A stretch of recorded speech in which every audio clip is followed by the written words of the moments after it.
3 years after the Winters survived the traumatic events dealing with the Bakers and Evelyn in muggy Louisiana, Chris and the BSAA set up a life for them in Eastern Europe, where now they have a beautiful baby girl.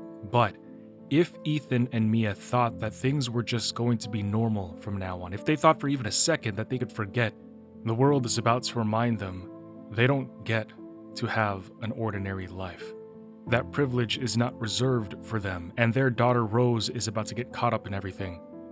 For now, her mother reads her a bedtime story. However, some stories aren't just made up. Oftentimes, they come from something real. Long ago, a young girl went with her mother to pick berries for her father, who was hard at work. But the forest greeted them with a dark, cold silence, the bushes empty. Yet determined to find the berries, the rascal broke free from Mother's grasp and vanished into the trees. Mother's worried cries faded fast as the girl ran on, over vine and under branch, and into the forest deep. Feeling strange eyes upon her, the girl recalled Mother's scary bedtime tales, and her throat became bone dry. Then the Bat Lord appeared. He greeted her warmly and bit his own wing.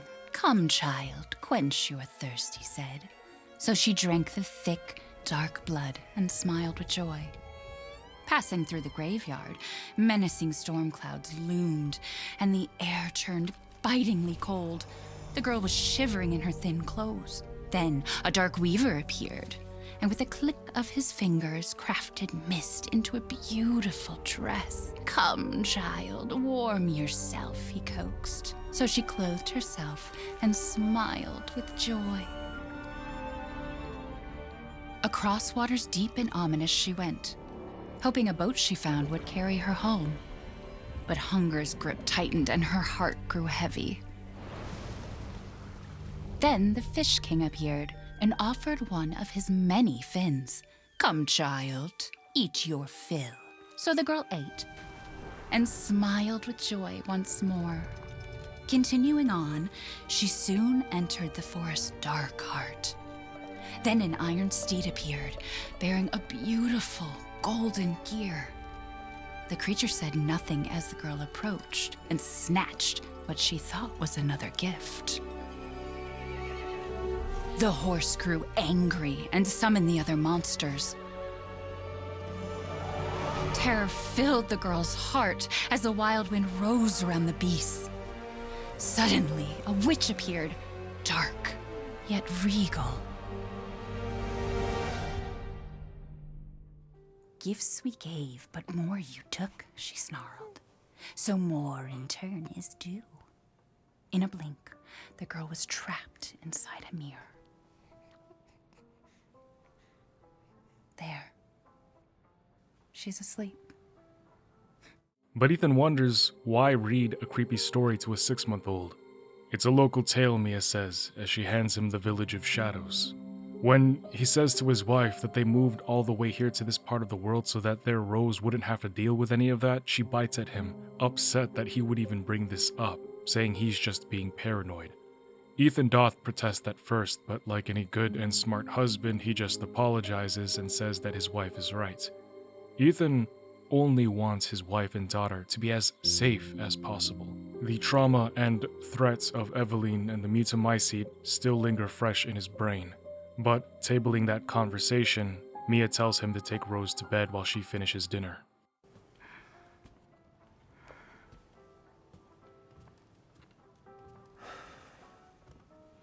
It's okay, Rose. Your mother doesn't want to remember it. I can't blame her. To this, Mia thinks she hears Ethan mumbling something, so she calls him out on it, but he disengages and heads upstairs where Rose would begin to fuss. The father soothes her, attributing his baby's discomfort to the book. He heads into the room, places Rose in the baby crib, and leaves her with words of comfort. Rather than going immediately back downstairs to his dearly beloved, he takes a look around. On his laptop, he had written about a fight that he and his wife had because he had mentioned what happened back in Louisiana again. In Ethan's eyes, Mia is trying to forget and pretend that none of that ever happened. In doing this, she ignores that Ethan himself hasn't fully processed that trauma, that hell. He so desperately wants to fully express his feelings and talk through it. Ethan is a great husband and father because he mentions how one of the main motivations for wanting to examine this is because he wants to ensure that Rose has parents with steady heads on. And I like this detail because it shows that even though he is still obviously suffering in silence from trauma and stress post-Baker House incident, he puts his daughter first and foremost instead of saying that he needs to mentally get through all of this because he needs it for himself. Hell, the fact that a man wants to talk about his emotions at all says a lot. But Mia, understandably, isn't quite there and ready yet. Now, before you start hating on Mia, you gotta remember that she was the one who was literally trapped there for about 3 years before Ethan shows up. Ethan goes through hell for a few days when he goes to Louisiana, but Mia was tormented for a prolonged period of time, so it just makes sense that she's still not ready to approach that subject. Looking in the drawer nearby, he looks at the screening report done by the BSAA on Rose. She's a healthy baby, but they still need to run tests to see if she has the mold in her.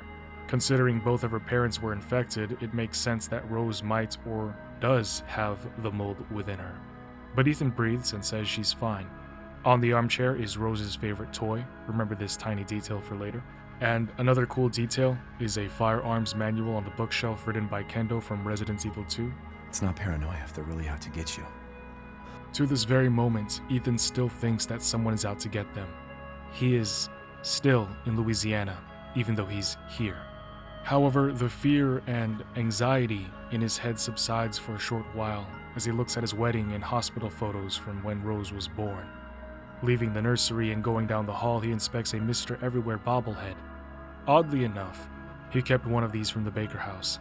And speaking of the Baker House, he finds a paper talking about how the incident was covered up, attributing the harrowing events to a gas leak, and that it would be a decade before the area would be habitable again.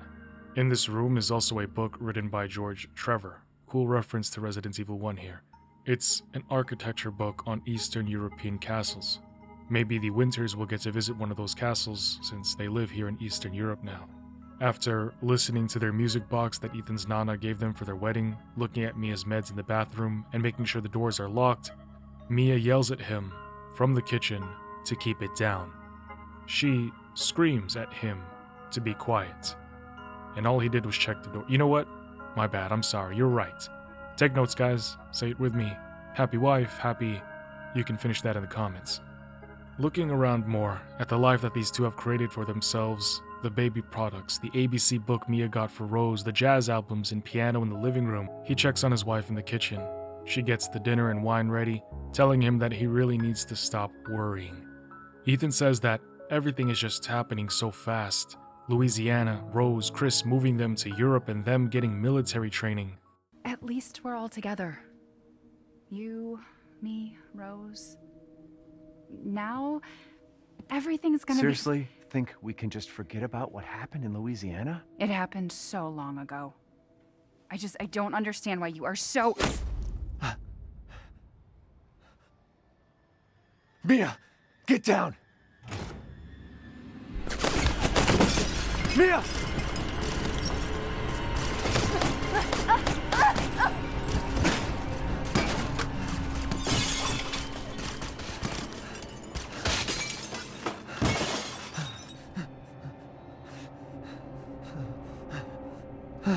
Mia. Oh, God.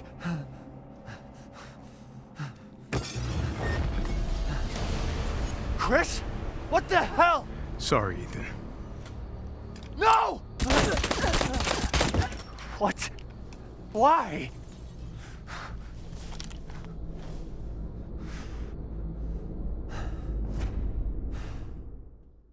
By the way, that was oddly insane, right? How Mia tanks that first hit, doesn't even flinch, just looks up like she's peeved that somebody would even dare to attack her. But why did Chris kill her and take Rose? Was it because Mia still has the mold in her and they just knew she was about to be a problem? Did they discover something with Rose? Regardless, Ethan has a far-off dream that's like a distant memory. Or is it a distant memory that's like a far-off dream? In it, he gets a call from the BSAA doctor who wants to discuss their test results on Rose, asking if he can come in to talk. Mia slowly walks over to him as he tells her not to worry, but she says it's not her that she's worried about. When Ethan asks her what is the issue then, she gets up to leave instead of just saying it. So Ethan goes back to thinking she's worried about Rose. Before she goes out the door, Mia explodes, relenting about how they themselves also matter, that their relationship matters, and Mia emphasizes that she is worried about him. However, Mia is still not being explicit, so Ethan presses the matter further. But before she can say more, work calls. I wonder who he works for now. Mia leaves, just as the memory fades, and Ethan finds himself face down in the snow. The sound of a phone actually ringing. The truck that they'd been in is now flipped on its side, and answering the dead soldier's phone, somebody's asking for a sit rep. But when he hears Ethan's voice, he wonders who this is, and then the connection cuts out. Getting up and reading the mission brief lying in the snow, Ethan learns that these soldiers were tasked with killing Mia and recovering her body, where they would then have to take Rose and Ethan to one of their sites to be secured. It should be noted that Chris himself was not on this transport vehicle. He had found a boulder somewhere and decided to go punch it. Ethan runs ahead, following a trail of snow, but it is so dark, and the light from his flashlight can barely peer through the night. But he continues, only to start hearing shifting in the nearby bushes. Then he sees blood on the snow. Something's not right, and he's not alone. As soon as he thinks this, what appears at first to be a man runs past him on all fours before going bipedal. He tries following it, but it disappears under the guise of the night's void. Soon, he follows another blood trail into a cabin where he finds this distorted picture of, it's so hard to see, but it looks like a woman. When he tries to leave the cabin, he hears a slam and footsteps, and yet when he goes out, nobody's there. But that is not the most alarming thing. The most concerning thing is how much time had passed since he went inside. When he came in, it was pitch black, just now, just a few minutes ago. But when he comes out, looking up, it's breaking dawn. We just need some vampires and werewolves. Recently, I rewatched those movies with my wife, by the way. I love my wife. Sorry, Ethan, I know your wife just died. Ethan needs to find his daughter, and when he opens out of the dark forest, he comes upon a village tucked away in the basin of a mountain. A village of shadows, if you will. But standing erect over this domain is an immense and imposing Gothic castle. I don't know why I chose to use erect in this script, but Ethan breathes in cold and crisp air as he stands in awe of the structure, spearing high into the foggy sky. Bells toll, and a crow crows flying off. He listens to his breath, taking in the area, the village, the sunlight desperately trying to pierce the clouds, a windmill off to his left. The path ahead to finding Rose was paved, but Ethan didn't know of the colossuses that would stand in his way. Their shadows, long enough to test any man and how far they would go for love. But knowing Ethan, seeing what he's endured to save his wife back in the bayous of Louisiana, he would do it again to save his daughter. This village had seen death. It has been plagued with horrors unknown. Animal carcasses, ruined homes, and not a single human in sight. Rapture had come. But looking at this portrait inside one of the houses, Ethan wonders who she is. Advancing into the next empty home, he takes a look behind a curtain, where he would immediately be shot at with a shotgun. Luckily, the old man is shooting blanks. No! Friendly. Who are you? Who sent you? Nobody. There was an accident down on the road and... What's going on?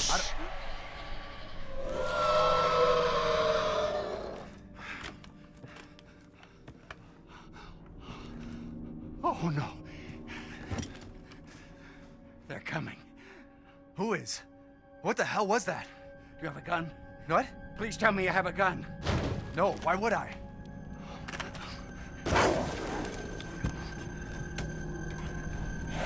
It's all I can spare. Take it! Take it! Tell me what's out there. Hey, are you listening? Hey!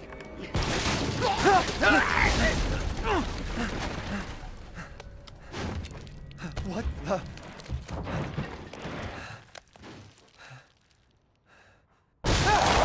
Shit!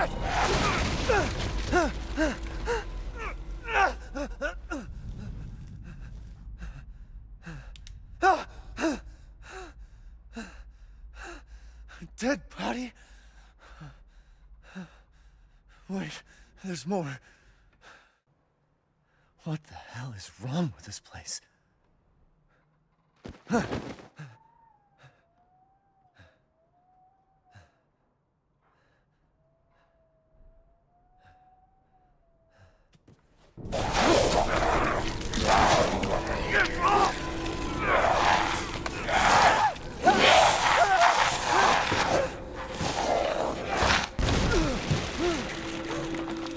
Shit! What the fuck was that?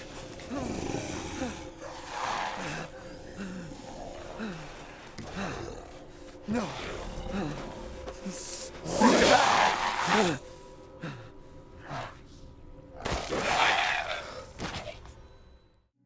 A single shot to the head killed whatever manner of beast this was. I do wonder how it threw Ethan from under the house, because he was ripped under the floorboards, to directly back up and outside on ground level. No matter. Because before he knew it, the monsters of this village would come crashing down on him from all directions, surrounding him from the windows to the walls, from the ceilings as well, but it doesn't even stop there. All around the village, they come in swarms, no end in sight. To make it even worse, fire arrows rain down, and then a giant monster with a hammer smashes through. But upon defeating it, the achievement reveals that it's called Urias and that the monsters are lycanthropes. Even though Ethan fights off the horde, he takes an arrow to the thigh and then an axe to the cranium before getting tossed like a meat bag. And this is the moment that they would flood in, surrounding him in droves, on horses with bodies piked up on spears like a flag. Then another giant lichen descends upon him like a meteor, roaring and then inspecting his face, black eyes ready to feast, until, for some reason, they all just stop and turn their attention elsewhere, and then they leave him. Ethan rips out the arrow and looks at his chomped off hand, finger bones sticking out, but I wouldn't worry about him too much because after what we learned in RE7, that he's infected with the E series, he'll be alright. Just gotta find some of that liquid that Jack Baker gave him. For now, he bandages it up, and when he looks up in the direction of where the werewolves ran to, he sees this old lady. He attempts talking to her, but she only speaks in riddles until she gets a closer look at Ethan. She recognizes him as Rose's father. This alarms Ethan because she knows who Rose is and who he is. The woman continues that his daughter is in danger, and that ever since somebody named Mother Miranda brought Rose here, the village has been suffering. Before he can get anything else out of her, she ends up leaving, screaming out, "They are coming." Entering a little chapel, Ethan sees portraits of individuals. A man in a hat, a shrouded woman with a doll, whatever this is, a beautiful, regal, imperious woman, and then in the center of all of them was the most venerated of them all. You would think that she was a divine goddess by the way the altar offered everything up to her. Exploring the village further in an attempt to find Rose, he wanders through fields and stumbles upon a lady and her father. And at first they were afraid that Ethan would hurt them, so he puts them at ease by telling them he's glad to finally see normal people. The girl explains how the remaining survivors of the village are at Louisa's house and how her father was cut by the lichens, and they've been trying to get in, but the gates are locked, so they can't even let Louisa know that they're out here. So Ethan says he's going to open the gate, and literally 35 seconds later, he gets the gate open, and the old man just complains to him that he took his damn time. Once behind the safety of the gates, as the old man bangs on Louisa's door, Ethan asks his daughter what's happening here. She says that they don't even know. Mother Miranda has always protected them, but now there are monsters everywhere and without explanation. Trying to get inside, the girl figures that if Louisa hears a familiar voice, she would then open up. However, instead she is met with the barrel of a gun to her nose, and this prick tells her to stop yelling because the lichens will come. He turns his attention to Ethan, immediately setting his gun on the stranger. Elena pleads to let them all in, but when Julian sees her father is dying, he only sees letting them in to be a threat to their survival.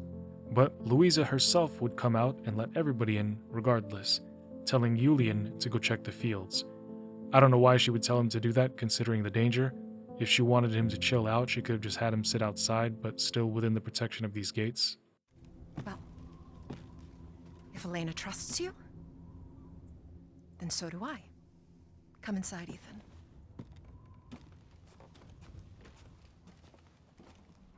Wait here. I'll check on the others. Come inside. The others are waiting. What the fuck is this? Outsiders, you're gonna get us all killed. Quiet. Anton. He helped Leonardo and Elena. We were doing fine by ourselves. Please, Ethan, take a seat. Is this all that's left? From your entire village? All that's left? All that's left? There is no one left! A worthless invalid, a stupid, wailing... And you! You drag a bloody man and an outsider in here like it's nothing? And expect to be all safe? There is no safe! Every sorry bastard out there has been ripped in half. But tomorrow? Tomorrow we'll all be dead. Just like her damn husband. Put a sock in it, Roxana! That's enough! This house has protected my family for generations. And drunk or not, you are all welcome and safe in here. Whatever. Fuck this guy. Can someone please tell me what the hell is going on here? We don't know. One day we were a quiet, devout village, and the next, the monsters came and attacked us. And they kept coming. Wait, Louisa. Where is your husband? Did they... No. No, he is out there. Somewhere. He went to get help. Yes, that's it. He went to fetch help. Let us pray. For him. For all of us. Good idea. Come. Gather.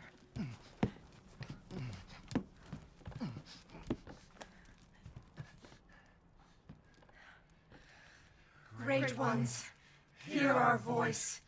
Together as one in reverence, we call on thee within the endless dark to deliver us into fate's hands. As the midnight moon rises on black wings, so we make our sacrifice and await the light at the end. In life and in death, we give you glory, Mother Miranda. Now, the tea should be ready. Come help me, Elena, please. That prayer. I've heard it before. There was an old woman near the graveyard. You mean the hag? As crazy as a bag of rats. There is wisdom in her devotion, though.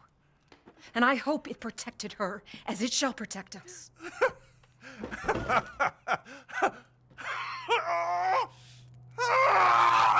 the fuck are you doing? Leonardo, what's wrong? Are you okay?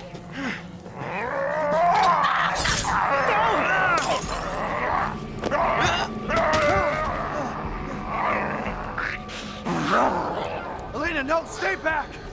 No, let me go! He'll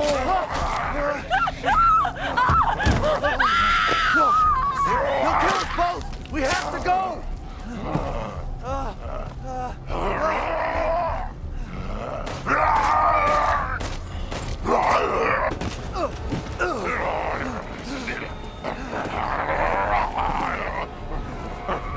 Let her go!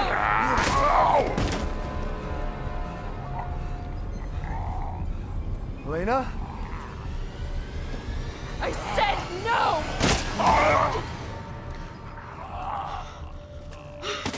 Oh my God. I'm so sorry, Father. Hey, that wasn't your father anymore. You did the right thing.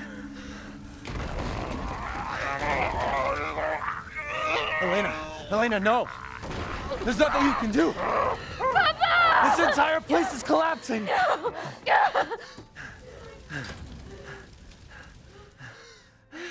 couldn't save him. He was already gone. Leave me alone. No, we're getting out of here. Together.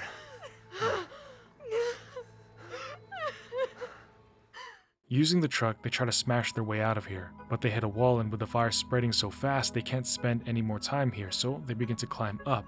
They locate a window exit up top. However, Elena starts asking, what then? The village is full of monsters. Even if they get out of here, they're not going to be safe out there.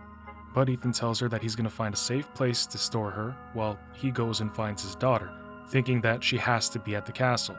However, at the mention of this, she expresses adamant disapproval of even going there, saying that death haunts those condemned halls. While they take their time to discuss this inside of the burning building, Elena's father would actually begin to walk up. Somehow, despite being a regular Lycan who was shot multiple times, crushed by a section of the building, and subjected to having to traverse through fires and flames, here he was, groaning her name. Thinking that it was still her father in there, it might have been since he doesn't attack right away, she goes down to him. Come on, give me your hand. Ethan, go! Save your daughter! Elena, don't give up! Reach for me! God damn it! As he stands at the window, he thinks about his wife dying at the hands of Chris and his unit's 20 bullets that they laid into her. He thinks about the survivors here who just died. He lashes out that this place has gone mad, angrily asking why the duck is this happening again. Jumping down and going to the gate, he hears a shotgun go off and Julian screaming for Mother Miranda to stop. He opens it just in time to see her snap his neck and laugh off into the field. Ethan wonders who she is, or what she is, but that was Mother Miranda, the same woman from the photos we've been seeing. Ethan fails to catch up to her, and instead he finds that old lady from before. She talks about how death has visited them all, probably referring to the survivors. She cackles an evil laugh and then goes back to drawing this symbol on the dirt. How is it that she is not being attacked by the Lycans? And what even is this drawing? Following the path to the castle, when Ethan tries to pull a lever to open the gate, Didn't think anyone was left. You must be pretty tough. Huh. Who the fuck are you? Oh, you're not local. Even better.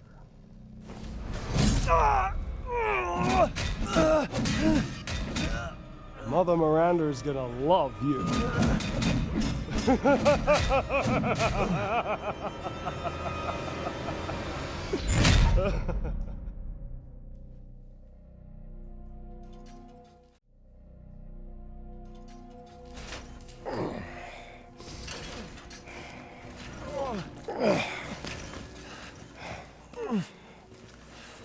Quit your whining. We're almost there.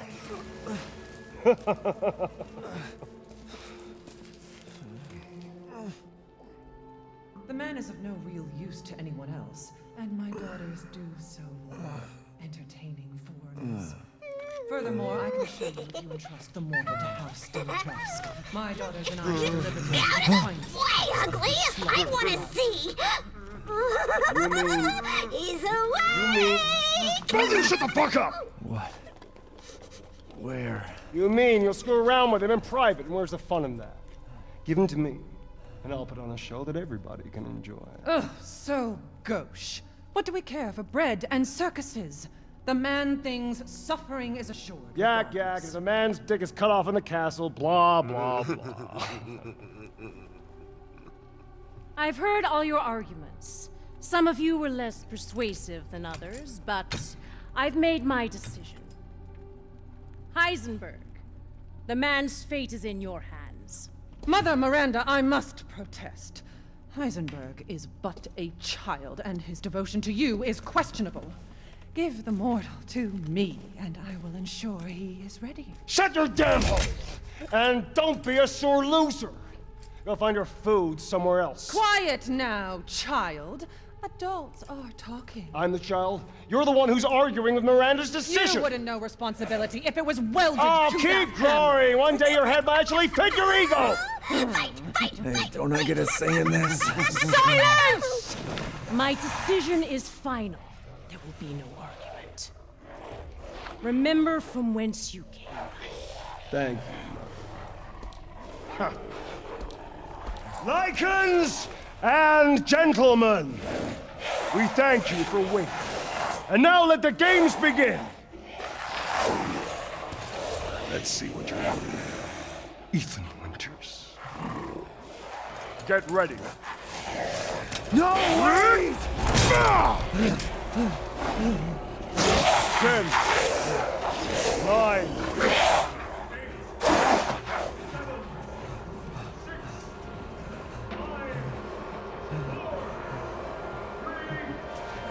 2.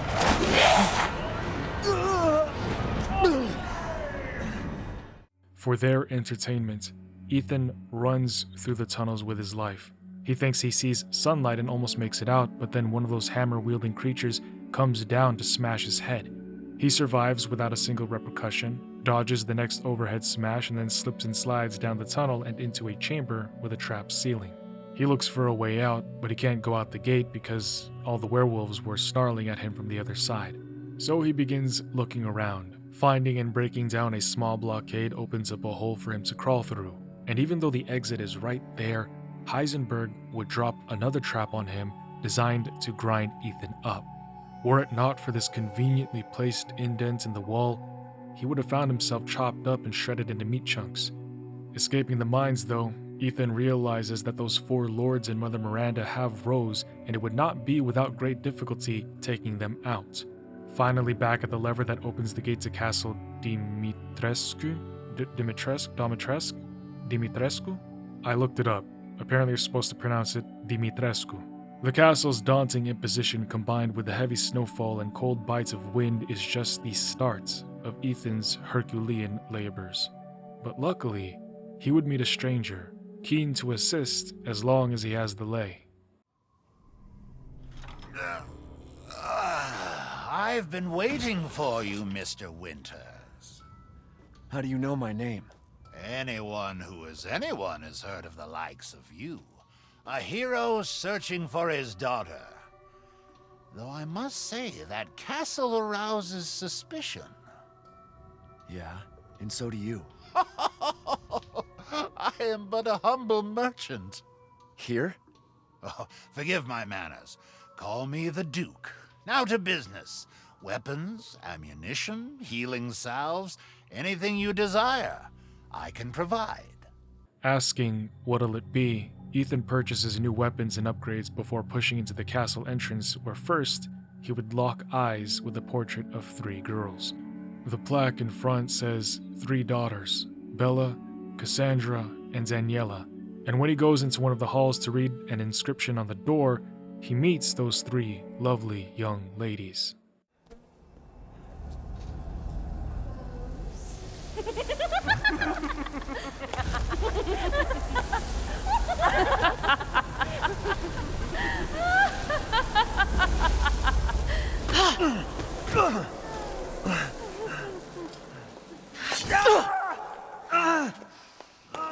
Man blood. Oh my god.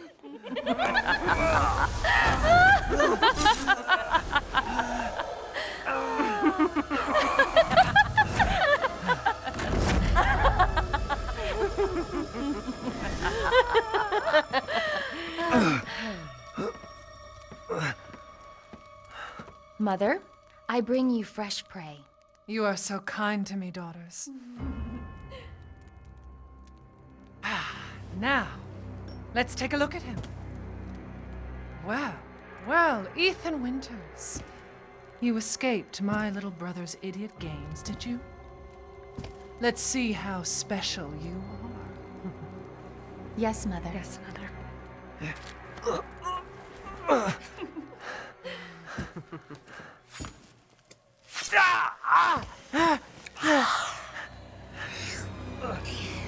Oh my god. starting to go a little stale. Then let's devour his man-flesh quickly, Mother. I am the one who captured him. Now, daughters. First, I must inform Mother Miranda.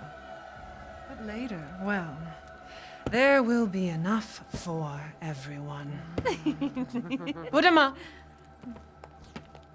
Hey, wait. Let me down! Oh, be careful what you wish for, Ethan Winters.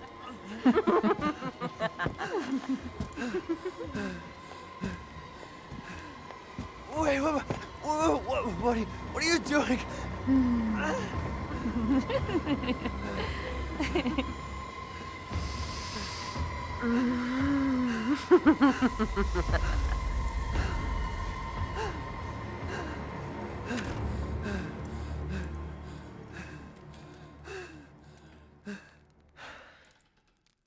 I love my wife. Why is she so big, by the way? Ethan tears his hands out of the hooks, and I think it's interesting, surprising, really, that his hands don't heal, considering he still should be mold infected, right? I mean, after the events of RE7, he and Mia, I don't think they were cured. And we also learned that the molds can function independently of Eveline. Managing to find a way out of the room, he ends up running into the Duke, who somehow, like that merchant from Resident Evil 4, seems to be able to just teleport anywhere. And there's no way that Mommy D doesn't know that he is here, so perhaps they actually know each other, which presents another set of issues because it makes me think that the Duke could be a bad guy. And yet he's so jolly, so it's a bit of a conundrum. Or another theory is that Duke poses no threat to her, since all he seems to care about is the coin to be made. Or, what if Duke is secretly powerful and Lady D knows that she wouldn't be able to easily kick him out? The story continues with Ethan solving puzzles, which by the way he hates, trying to find his way into Mommy D's personal quarters as the jolly giant Duke had suggested he search for Rose there. But if doing puzzles wasn't hard enough, Ethan would constantly be stalked and attacked by the three witches. They each hunted him individually as he made his way around the castle, and what made it even more difficult was that he couldn't just kill them. Shotguns, grenade launchers, lightsabers, it didn't matter. The witches and the flying insects around them would simply just return to form and continue to assault him. Ethan had no choice but to run.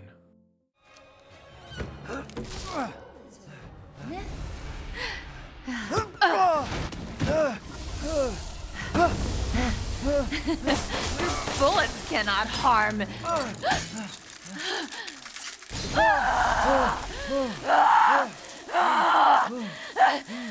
You stupid man thing! Oh, so it seems that cold air, for some reason, is their weakness. Pulling out his lightsaber, Ethan is finally able to kill one.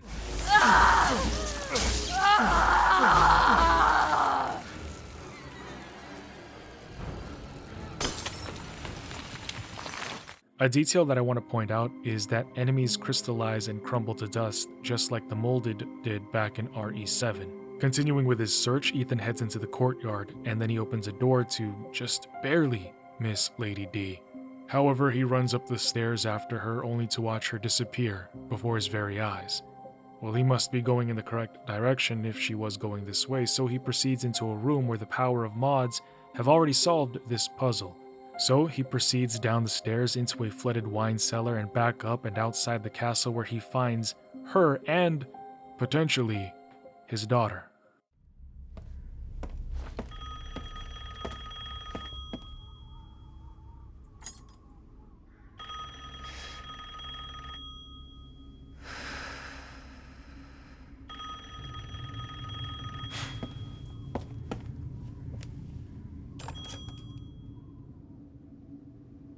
Mother Miranda, I regret to inform you that Ethan Winters has escaped that fool Heisenberg. Because he is in my castle and has already proven too much for my daughters to handle. When I find him... No, Mother Miranda. Yes, of course, I understand the importance of the ceremony. I won't let you down.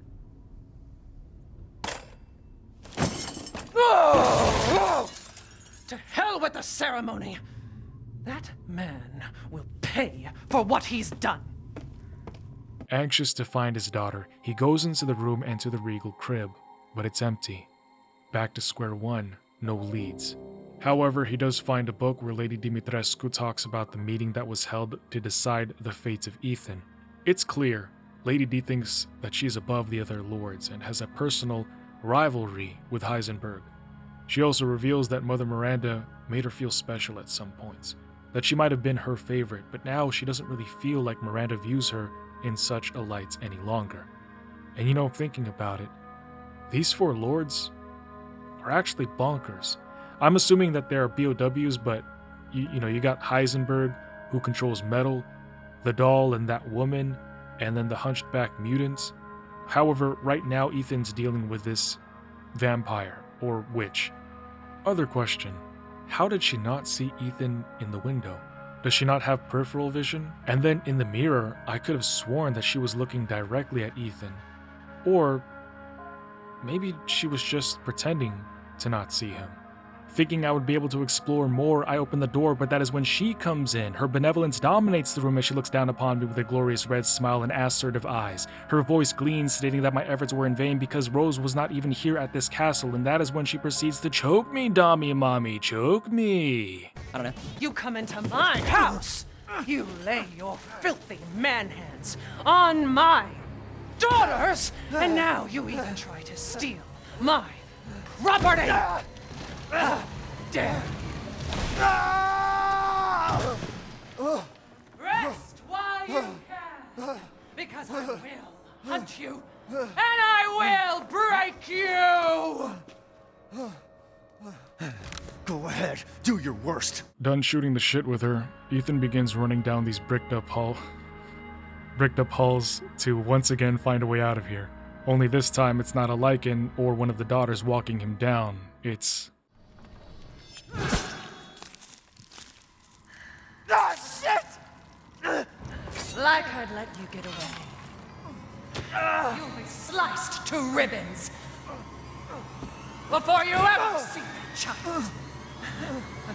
It's unfortunate that his right hand is unusable, because he won't be able to fight her here.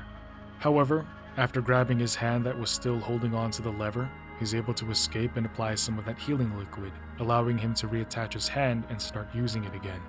I will be honest, if I hadn't played RE7 first, this probably would not have made any sense to me. Like, just imagine RE Village is your first Resident Evil game, and you see this guy just get his hand chomped off and then his other hand sliced off, and he just puts it back on like nothing happened. But anyway, since his daughter's not here at the castle, Ethan's primary goal is just to get out of the castle. But it's not so simple. You see, Lady D is in the way, so he needs to find a way to take her down since none of his weapons can do it. While he searched around, he found a record of how D's daughters were made. They were given this treatment. The first day, the girls appeared dead with flies flying out of them. The following day, they were all covered in the flesh-consuming flies, but when D opened up the window, the cold came in, and some of the flies dropped dead. This is when she discovered that cold air was their weakness, or perhaps just the cold. And it would be by the 6th day that her daughters, as we have seen them, were born. The insects had fully consumed them, but they were now able to take the human form of the girls. So really, the girls were just masses of flies, and taking a closer look at the book, we see Mother Miranda holding something that looks oddly familiar to Las Plagas, and you can see here that she's holding it up to the girl's face. After playing the piano downstairs,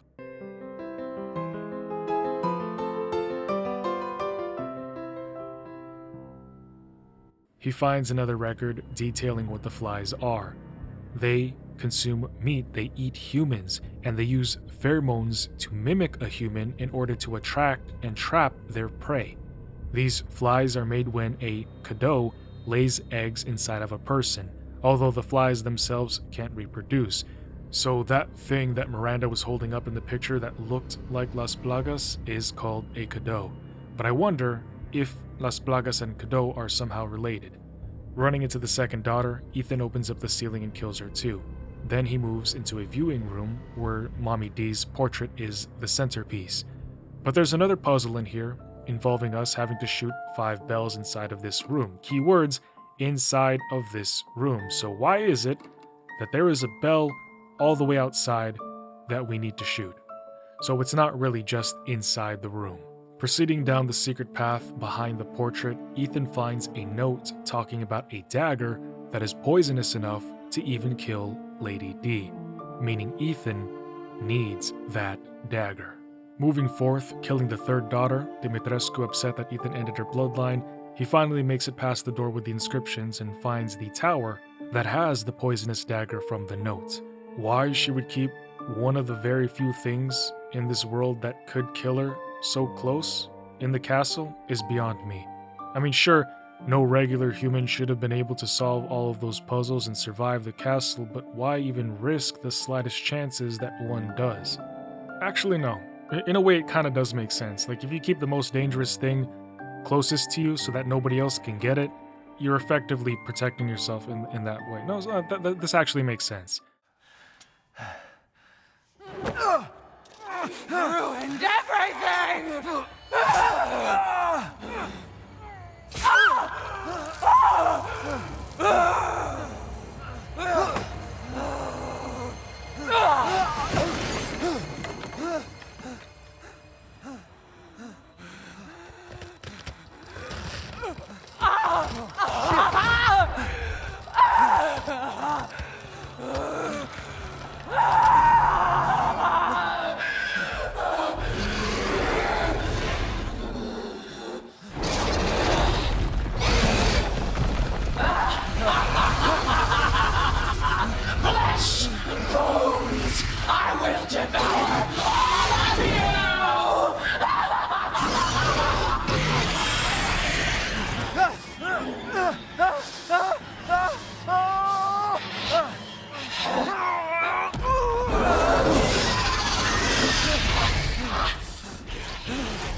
Looks like your outside matches your inside now. Son of a bitch. Yeah, for some reason I thought she was a vampire. But I guess the daughters were titled witches, so... The mutated Dimitrescu, I looked it up and most people call her Dimitrescu, calls Ethan lucky, because no one besides Miranda has ever seen her in her final form. The two fight and she thrashes about, destroying the tower and cursing him, but after some time, Ethan fires the round that would be her end.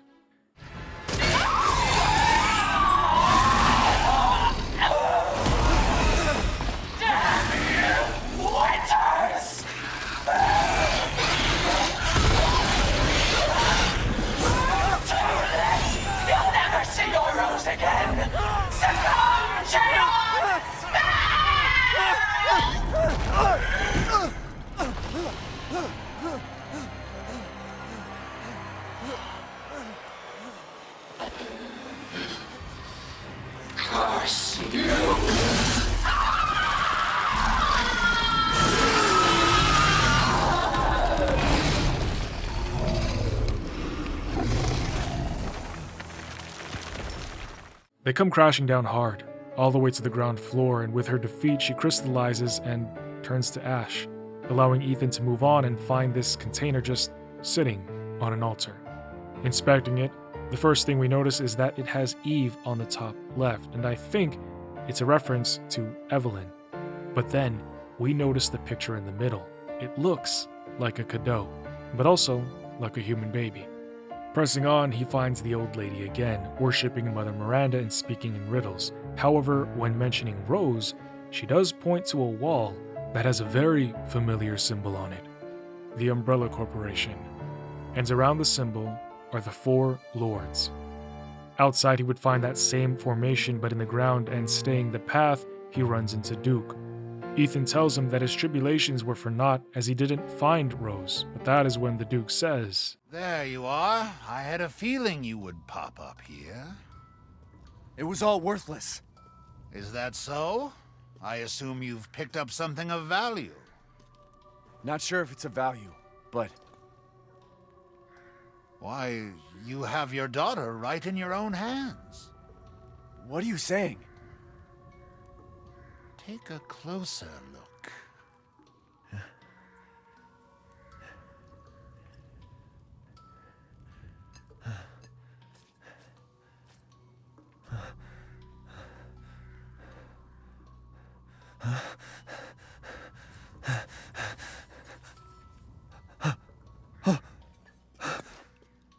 That flask seems to contain her head. No. What? Roses. Don't say another word! This is impossible! This just can't be! Your daughter's essence is still intact. Her powers are truly unique. Who could even do this? She can be saved, you know. Saved? From this? Are you insane? There's a house with a red chimney on the western side of the village. Go and seek out the man who lives there. Then we can continue our conversation. Quit holding out and get to the damn point! You don't have to trust my words. But do you have any better options?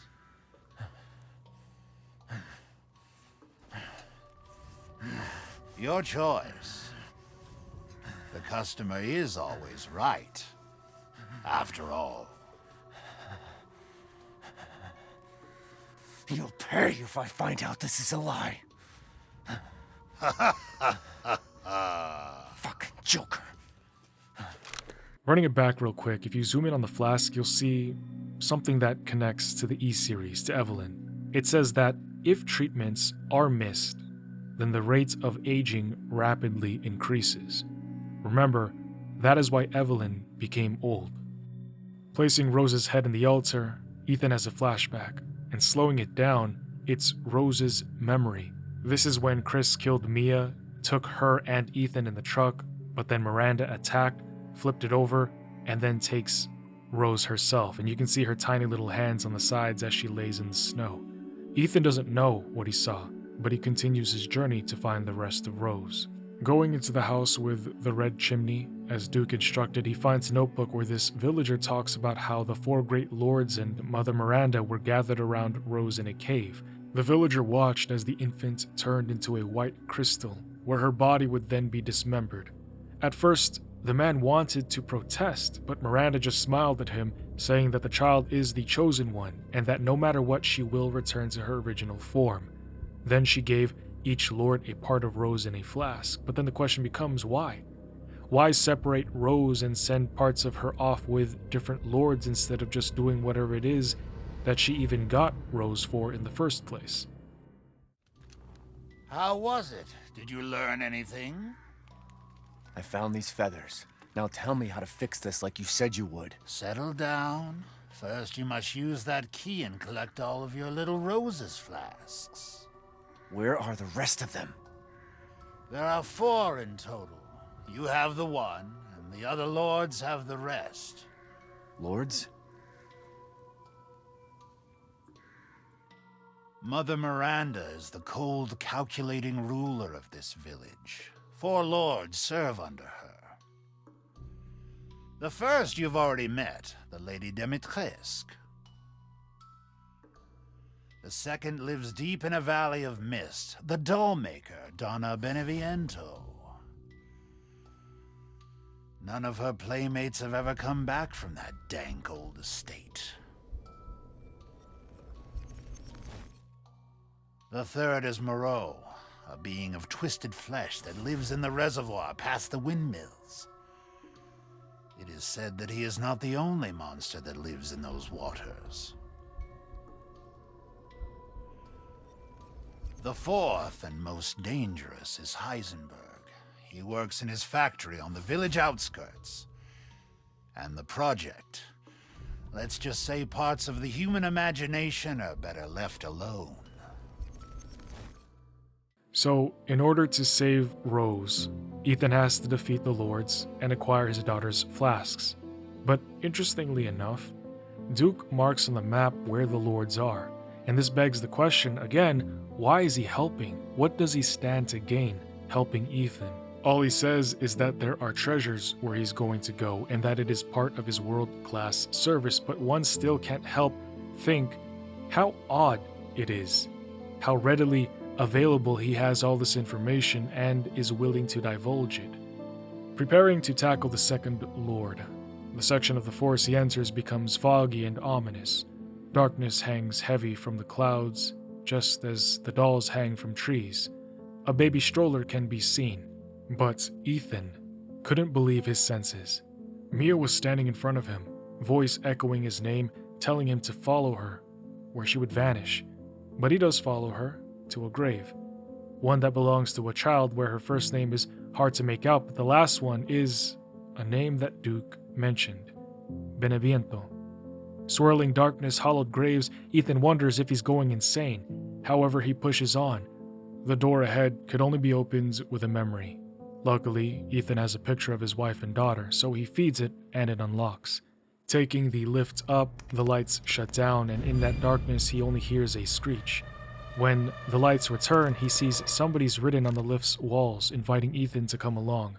Stepping off of the lift, he finds a nice little house on the side of a waterfall. However, it's actually anything but nice, because House Beneviento is actually a creepy, haunted house. Ethan knows this. His bones know this. He can't stop hyperventilating. It's like his senses are naturally telling him that he is in danger.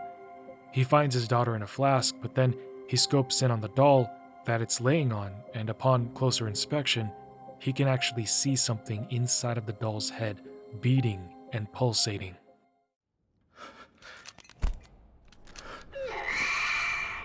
I've been waiting for so long. I'd make a much better daughter than Rose.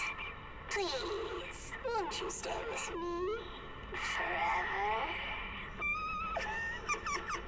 What? Wait, where's my gun?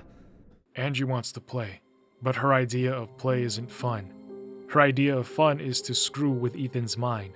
Puzzles, items that remind him of his dead wife, even playing her voice on the radio or having her call him on the phone. But none of that compares to this.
This was the only thing in Resident Evil 8 to get my heart pounding. Not only was it creepy, but it could kill Ethan through his invincibility mod. It's a one-tap if it gets you.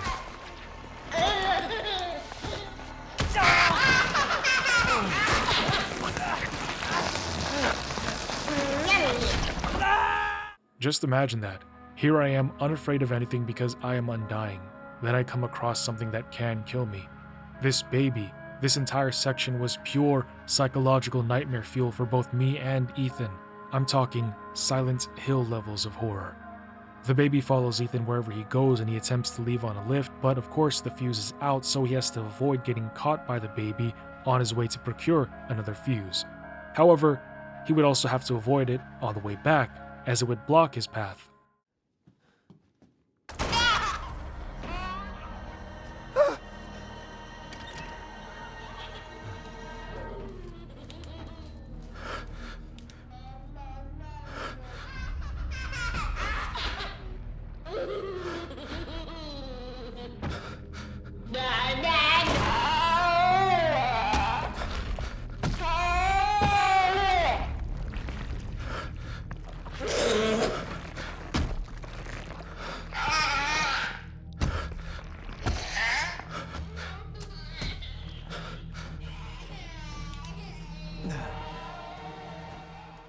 However, even after putting the fuse in, he's not safe because the demon baby pops up right behind him, forcing Ethan to run around in the office nearby before getting into the elevator just before the baby barely gets him.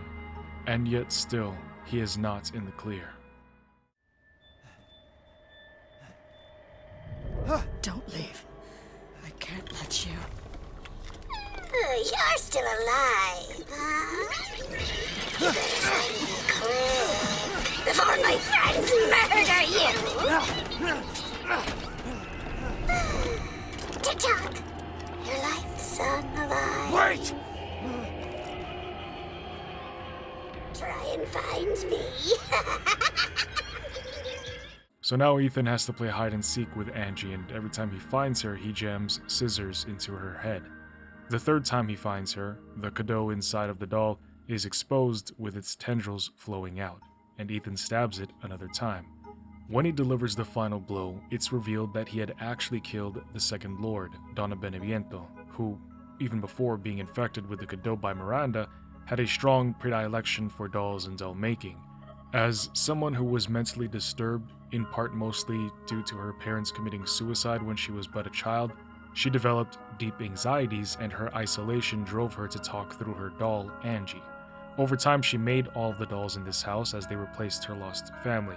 In fact, the grave back outside belonged to somebody named Claudia, although we don't know if that was her daughter or little sister. When she did get infected by the cadeau, she gained the ability to secrete psychoactive chemicals, which she would then use to cause hallucinations in others, hence all of the stuff inside of the house and in the forest that Ethan sees and hears. I thought it was worth looking up a bit more about her since we barely see much of Donna, unlike with Lady D. Actually, there were a few cool details about Lady Dimitrescu, so let's talk about her a little bit before continuing. Miss D was born back in the early 1900s into a noble family, but she would also inherit this blood disease. And in the 1930s, she became a jazz artist and would even have a band called Miss D and the Powell Boys. In fact, back in the beginning of the game, looking in the drawer, you will find that the Winters have her CD album. Oh wait, that one doesn't look clean. Here, look at this one. Yeah, this one's easier to see, but that was her jazz band. Moving on, now that Ethan has another piece of Rose, we head back to Duke, who's playing with one of Beneviento's dolls. And come to think about it, when I sold Lady D's remains to him, he said that she was beautiful even in death, then talked about her waistline. Now he's talking about Beneviento. What if he gets his powers from the artifacts of the Fallen? I don't know, but I hope we find out who the Duke is and what's his entire deal. Getting torn into and eviscerated by this giant naked dog, we find out what happened to Louise's husband.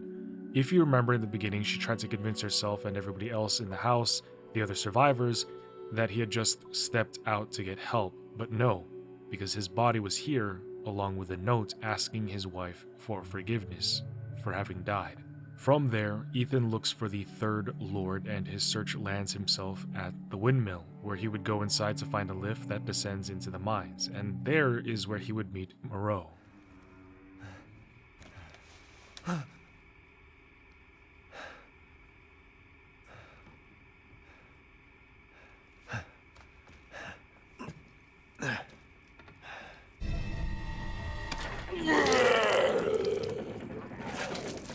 Brother Miranda, if it's for you, I'd do anything.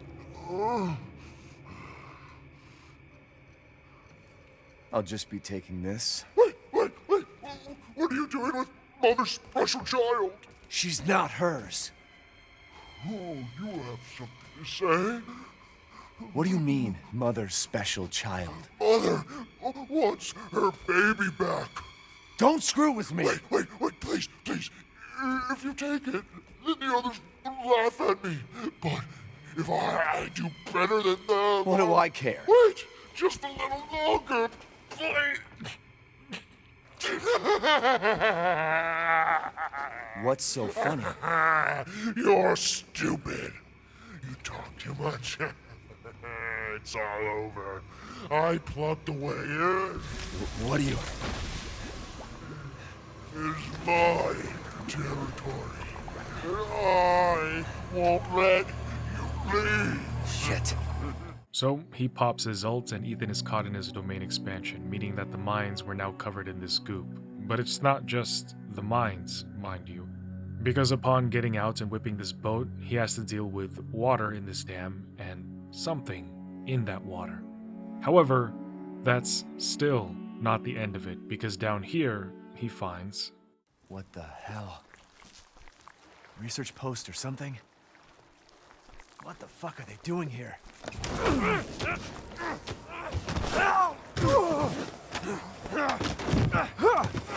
Get off of me! Stay the fuck down! Ethan! I gotta say, I'm surprised you made it this far. It'd be a shame if something happened to you now. Sure, Chris. Why not? You killed Mia. Now do me and finish the job! Hey, Cap. I'm getting some serious motion readings out here. We should move on. What kind of readings? What's moving? Unknown, but my guess is we've been here too long, and Miranda knows it. Hey, did you say Miranda? How are you involved? Leave it alone, Ethan. You are out of your depth. What about the sample analysis? It's definitely related to the mold.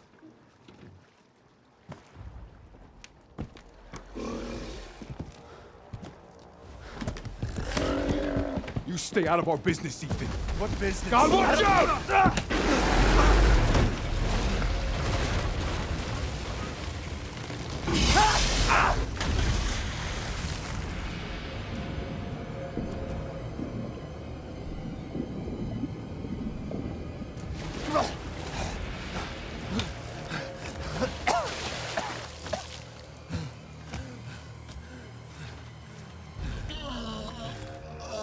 Shit! Stay back!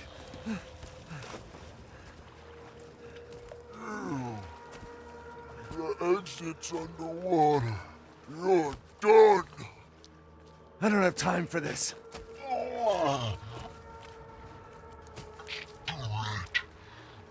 Miranda is already preparing.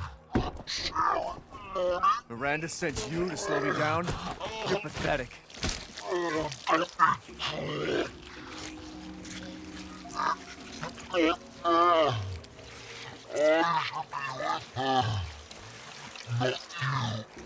What are you talking about? What the fuck is wrong with you?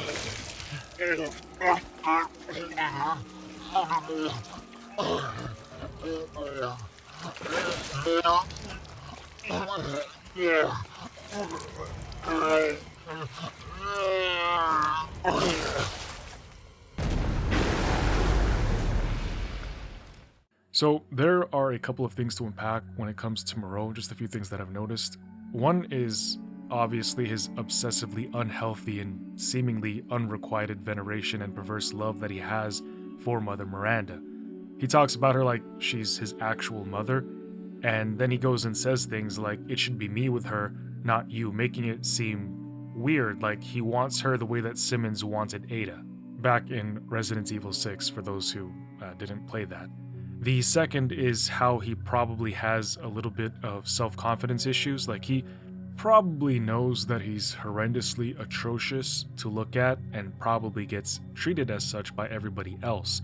And all of that externalized input becomes internalized, and soon he starts to see himself the way that others see him, so he probably acts the way that he does, or like he carries himself in this specific way because of all of these factors. But this mutated Aquaman, my god, for somebody so wet, he makes everyone drier than the Atacama Desert in Chile, which, by the way, is considered the driest place on the planet. Moving on, Ethan starts out by draining the dam to take Moreau's water advantage away, and watching him crawl away while whining about his precious water makes Ethan simply want to put the guy out of his misery. But soon, Ethan would find a log written by Moreau in childish writing, which tells us about his mental, where he talks about how Miranda gave him people to experiment on. He would drug them and implant them with cadeaux into their stomachs. This is the process that created the lichens, well, part of the process that creates the lichens infesting the village. More on that soon. But it's also shown that the reason Miranda tasked him with doing all of this was to find strong vessels, although vessels for what? Soon, Ethan finds Moreau in his final form. 1,000 eyes cover his body, and it would suck if somebody had infinite flash grenades.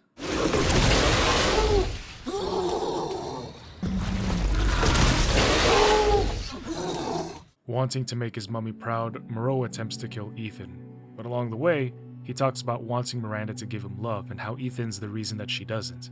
This further proves that she straight up just doesn't reciprocate love for her children. Because think about it, technically the 4 lords are her kids, but she just lets Ethan give them that merc work. She could have saved them at any point, but she chooses to let Ethan kill them all. God damn you! Help me! Father!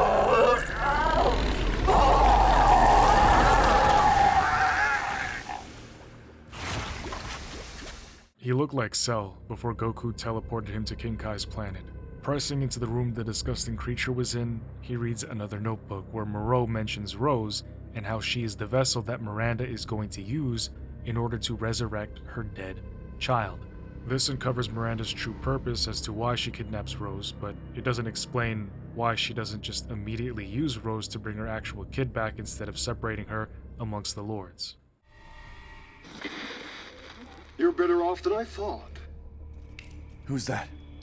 Oh, come on. We just met a while back, not that it really matters. You're the last asshole in my way, aren't you? You've got fight. I'll give you that, Ethan. But what's the plan when you have all 4 flasks? What are you trying to get at? I could lend you a hand. Trying to get on my good side? Oh, don't get cocky. I'd kill you if you weren't worth the trouble. There's a stronghold not too far outside the village. Go there and get my flask. Do that, and you pass. First, head back to the graveyard. Self-centered prick. Before heading over to see the Master of Magnetism, Ethan pays a visit to Moreau's secret lab, and there he discovers more about how he created the Lycans. Moreau put Cadeaux inside of people, and then he would inject wolf's blood into that person's spine, thus creating the werewolves. He did all of this for the love of Mother Miranda, still a better love story than Twilight. Following the signs Walter White left for Ethan, he trudges deep into the Lycan's den. He puts Silver into one of those giant hammer-wielding ones and then passes by white crystals to then find Rose's torso. Picking it up and slowing these flashbacks down a bit, we see what Rose saw. Miranda and the Lords slowly creeping and crowding over her. What? You're the real deal, Ethan. Well done. Quit hiding, asshole. I'm not letting you get out of this. Cool your jets. Just a little bit more, and you're all wrapped up. I'll lend you a hand. So in exchange... In exchange what? First of all, come to me. Put all the flasks in the altar, and I'm sure you'll figure the rest out. See you, Ethan. God damn it. However, before going to the altar, Ethan decides to explore a bit more, and after blowing up this giant with an axe, he finds a diary. I am assuming that the butcher we just killed refers to the Duke when he says that the jolly merchant came by today to give him a newspaper. Miranda forbids news from the outside world in this village, but he can't help it, and there's one article in particular that piques his interest. He had seen the rise of a new company that bears a familiar emblem, the one that was seen on the chalice and in the cave walls, Umbrella. But then he says he wonders if the Umbrella Corporation has anything to do with a certain man who was here in the village years ago. I wonder who that man could be. Continuing on, Ethan would kill a goat, and his friend, or kin, would seek revenge, the staple of any Resident Evil antagonist.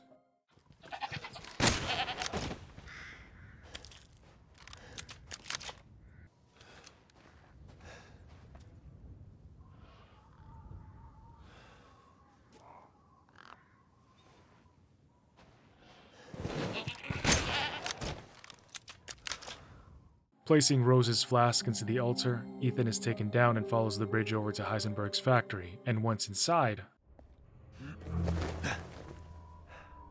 What the hell? Mia?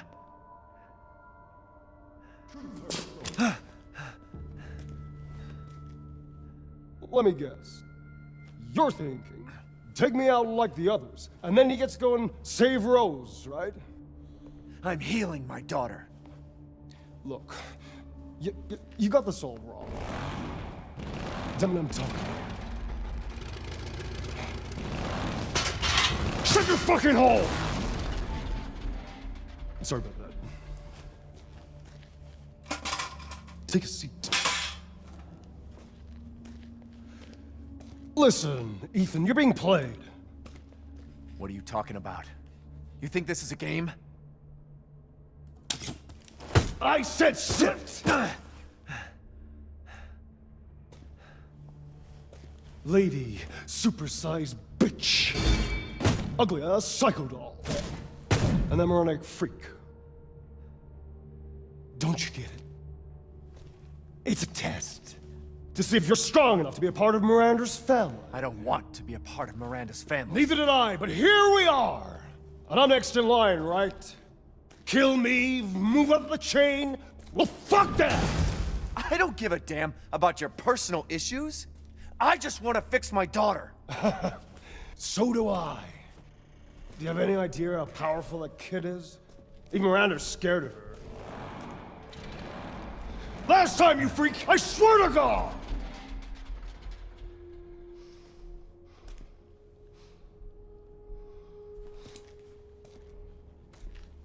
You and me, Ethan. Together, we can go save Rose, and then we can use her to grind Miranda into paste. My daughter is not a weapon. Fuck you!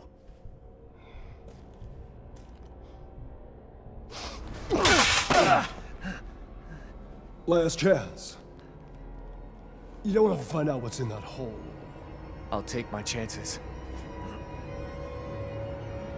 You're futile.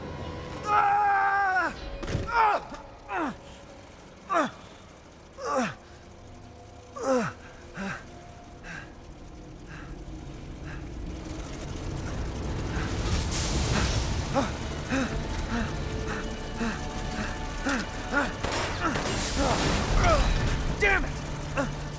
Running from this motorhead since Ethan isn't supposed to kill him yet, he begins making his way through the Heisenberg factory. In here, he learns that Heisenberg has been mass-producing an army of what's called soldats. These things remind me of a game called Killing Floor. They're basically cyborg zombies. These mechanical soldiers were made by Heisenberg, where he would replace human hearts with cadeaux, then run electricity through them to stimulate their muscles. The headgears they wear over their eyes control their brainwaves, and the reactors on their chest increase power output, creating these killing machines. But what is he building an army for? And as Ethan is running around his facility, Heisenberg is talking to him through the speakers, talking about how he feels contempt for Mother Miranda. She forced him and the others to serve her for decades, and this was a great point of contention and humiliation for him. He would also express great disdain towards her because of how she looked at them, the four lords, as nothing more than just children. But she doesn't actually care about them as children, and for this, he wants to destroy her. But Ethan doesn't give a lobster's tail about his personal issues. Ethan just wants his daughter. And Heisenberg would laugh about how Ethan is the only one who doesn't see how powerful Rose actually is. Heisenberg plans to use her to defeat Miranda. Moving on to defeat Heisenberg's failed motorhead experiment called Strum, who Heisenberg writes is invincible from the front but dumb, Ethan would go on to find his personal journal, and in it he writes that the Lords are failed cadeau experiments to Miranda. It should be noted also that, in case anybody's wondering, why aren't all the people in the village as powerful as the Lords? If you're wondering that, it's because the Lords were uniquely attuned and compatible with the cadeau parasites. It's a bit like the virus and the other entries where some individuals simply just have a better genetic predisposition that fuses well with the virus. In the following pages of this journal, he hits on the topic again of Miranda having taken his dignity, and those specific words, to me, it seems very personal, and it makes me wonder if she de-dickified him or something. Like, he seethingly hates Miranda. Sure, he was just an experiment and forced to serve, but it seems extremely profound, this this great detest that he has for her. However, he writes that he's incapable of simply standing up to her because of how much power she has, but he emphasizes her ability to ostensibly shapeshift into anybody using the Metamai seed, and so that is how he arrives at finding a way to use Rose's power to defeat her. And what makes this even more interesting is that he notices something about Ethan's body. Perhaps he sees the E-series inside of him. Or maybe he realizes, just like the other lords, that hey, this guy probably isn't just a regular human, because how did he slay all of the Lycans and get past all of the traps and kill the other lords at this point? So, I mean, at that point it's kind of obvious, right? What the?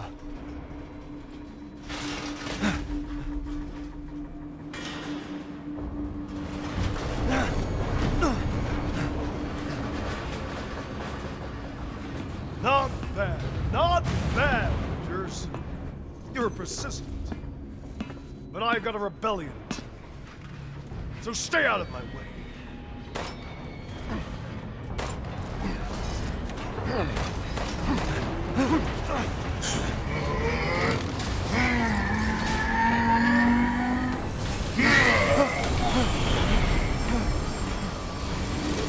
Don't come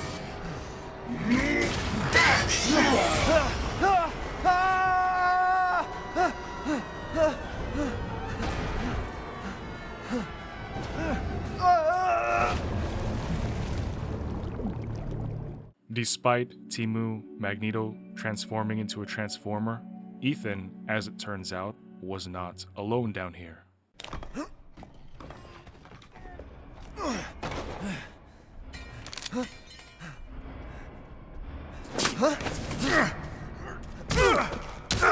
I told you to leave it alone, Ethan. You are in the way.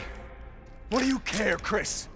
You killed my wife, you son of a bitch! You think I killed Mia? That wasn't her. It was Miranda. What? She's a bioweapon. She changed her appearance and pretended to be Mia. It seems she also survived being shot, so now I'm here to finish the job. Bullshit! Why don't you fucking tell me right away? Because I knew you would want to be involved. And this job is hard enough without civilians getting in the way. Why us, Chris? What the hell is going on? All right, Ethan. All right. I guess I owe you an explanation. Hand me that wrench.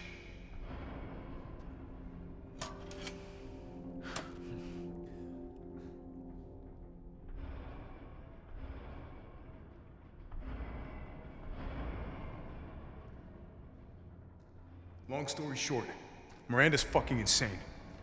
In this village, all these monsters and freaks, this is her life's work. Some sort of crazy experiment with the mold. The mold. Like Louisiana. God damn it. All this time, I thought I could save my family. I can't escape from here. I can't do anything! That might not be true. Take a look at this. My men sent those pictures a few minutes ago. Miranda. Keep looking. Rose. Holy shit, we gotta go! Relax, my men are monitoring the situation. But they have my daughter. You don't get it, Ethan. You don't stand a chance against Miranda by yourself.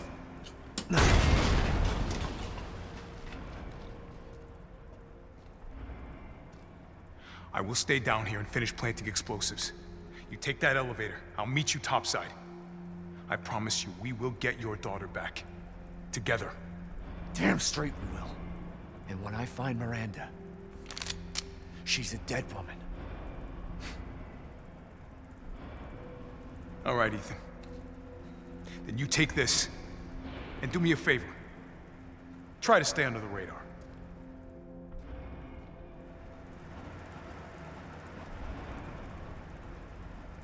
Can't turn back now.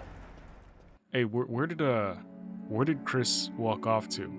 There is literally nowhere this way for him to go, except for that little hole we came from. And he definitely didn't go there because that area is surrounded by water too, so where did Chris go?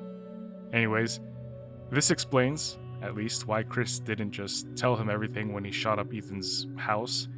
I guess that works, sure. However, Chris also mentioned that what's going on here is connected to the mold back in Louisiana, but to what extent and how. Reading Chris's laptop, he sent a message to his unit, the Hound Wolf Squad, where he first confirms that the connections, that organization back from RE7, have nothing to do with what's going on here in the village. Remember that back in RE7, Chris was working with Blue Umbrella while still employed under the BSAA to track down and find the Crim Syndicate known as the Connections. And even though they're not here, Chris did find out that Miranda infected herself with the mold and then used her mystique powers to infiltrate the Winters' home in an attempt to abduct Rose. When they attacked, Miranda played dead, then during the transport she killed everybody on the truck and then takes Rose. He then ends by saying that they have to blow up the village, and it looks like he was planning to take down Heisenberg himself at first, using the mini-tank that he just gave to Ethan, which is made of material that Heisenberg can't manipulate.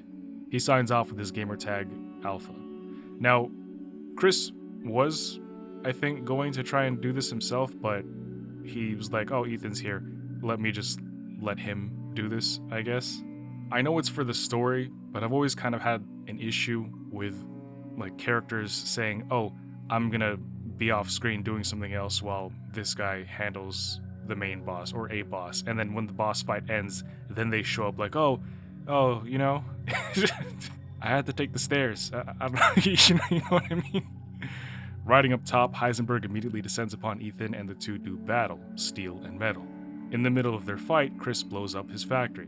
Alright, so, I guess that kind of makes sense. Chris was going off to do something. But still, that doesn't make sense. What was his plan? Was he going to fight Heisenberg and then go back to... Yeah, no, I guess that kind of makes sense. You defeat Heisenberg, then you go back and blow up the factory.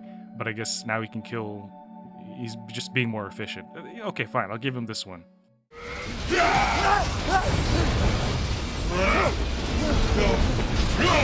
I'm an army! That boulder punching asshole! But you're first! You really should have taken my deal!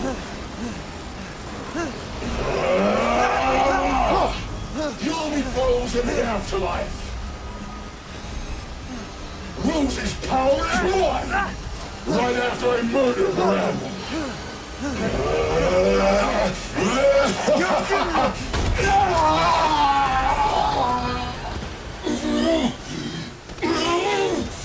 This can't be the end for me! I must kill her!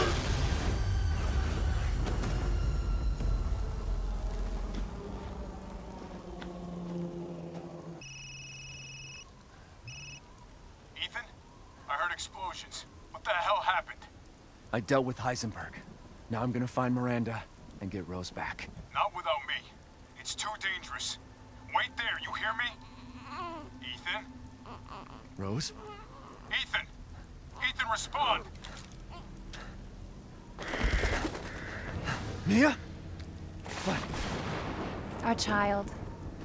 She's so important, isn't she? She's everything to me. And mine to me. With Heisenberg gone, you've lost your lead. What are you going to do? I don't know, but I'm saving Rose. You'd never know, do you? Even when I took Mia's place in your home. Poor Ethan. Who are you? Where's Rose?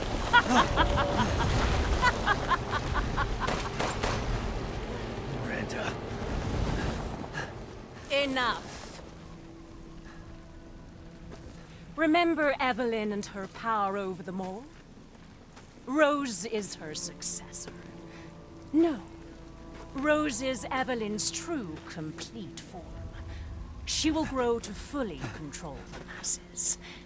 And I must have her. Calm yourself. Rose will be saved.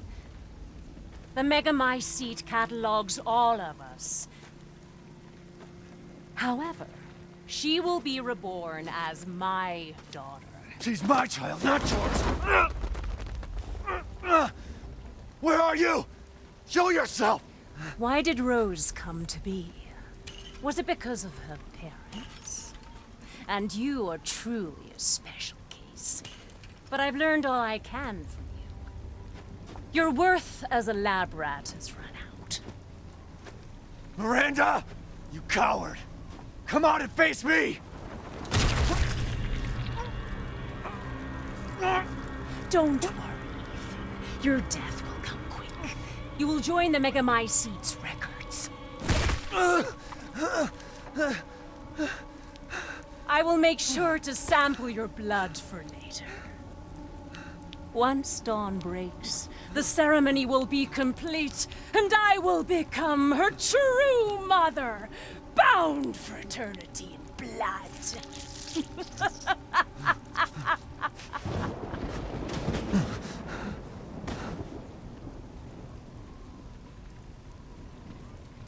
I've waited so long. But dreams really can come true. Vessel or not, I can't wait to see my true child again.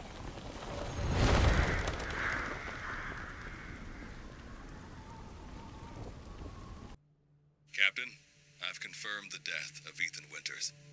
I wasn't able to retrieve the body, but I've recorded evidence. Share your screen, and I'll go over the situation. My team and I were careless. Yesterday, we took down the transformed Miranda, but we didn't kill her. Who knew she could fake being a corpse? Since Miranda could have infected Ethan, I forcefully took him and Rose with us. But the vehicle they were riding in was attacked. When I got to the wreck, Ethan and Rose were gone. The last time I was able to contact Ethan, I heard Miranda's voice. She murdered him, and she is not gonna get away with it.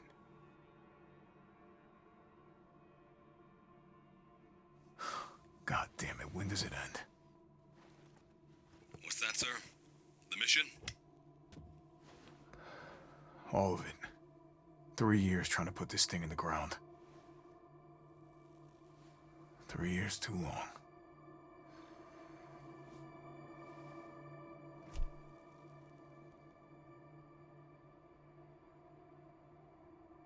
We'll get her, Captain. The squad's ready for you.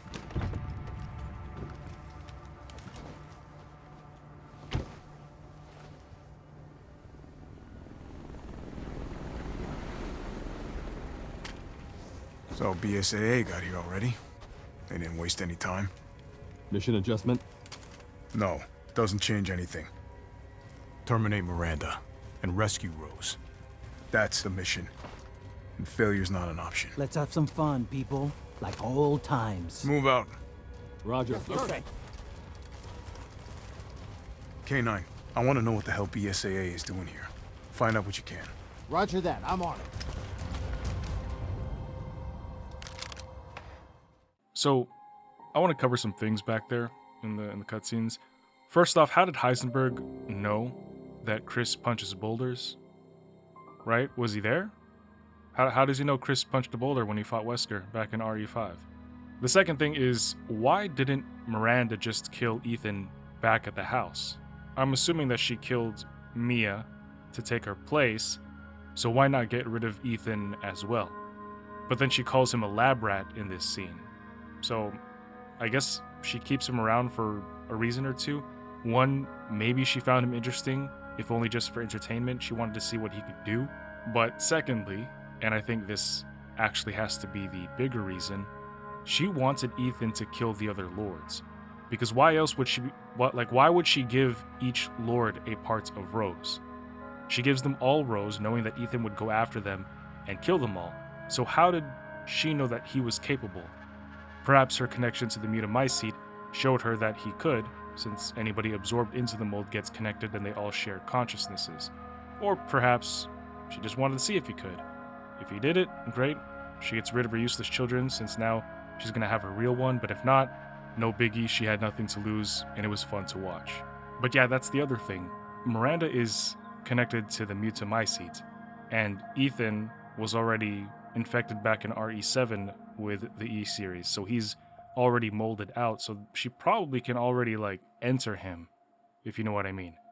The other thing, Chris, who again I am sure still works for the BSAA, doesn't seem too happy that the BSAA, or I guess I was sure before that he was working with the BSAA, but he just doesn't seem happy that the BSAA is here, so what's the deal with that? Did he do his own thing and just not tell the BSAA? Moving forward, Chris sees the village is getting overrun by the mold and he zooms in on the BSAA, saying that they've gone too far, but what exactly have they done? Chopping down lichens, he heads to the center of the village where the mold is rapidly expanding. Something is making it more and more active, so they have to destroy it. But while he works on this, one of his men reports that the BSAA are fighting the lichens as well, stating that they're trying to get to the mutamycete. Something tells me that the BSAA is no longer the organization that we knew. In fact, it doesn't really look like Chris is on board with them anymore now. Instead, he's running his own Black Ops team independent of them. Soon, Chris is told that the mold from Louisiana is different from the mold that they're finding here. While the E-series had been genome edited by the connections, this mold is untouched. In fact, here is where the mold originated from. Chris continues down and into the cave to fight this giant molded lichen, after which his team has a discussion on comms wondering where the real Mia was, and just like I presumed, one of the team members states that Miranda likely had no more use for her, so she's probably dead. But then he asks how Miranda even knew that Rose existed.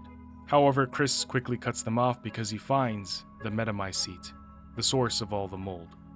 Chris prepares to blow it up to Kingdom Come, but he says he's not leaving until he finishes Miranda off for good. So he walks into her lab, and it is here that we find so much information. So if you have a lot of questions, it's probably going to be answered here.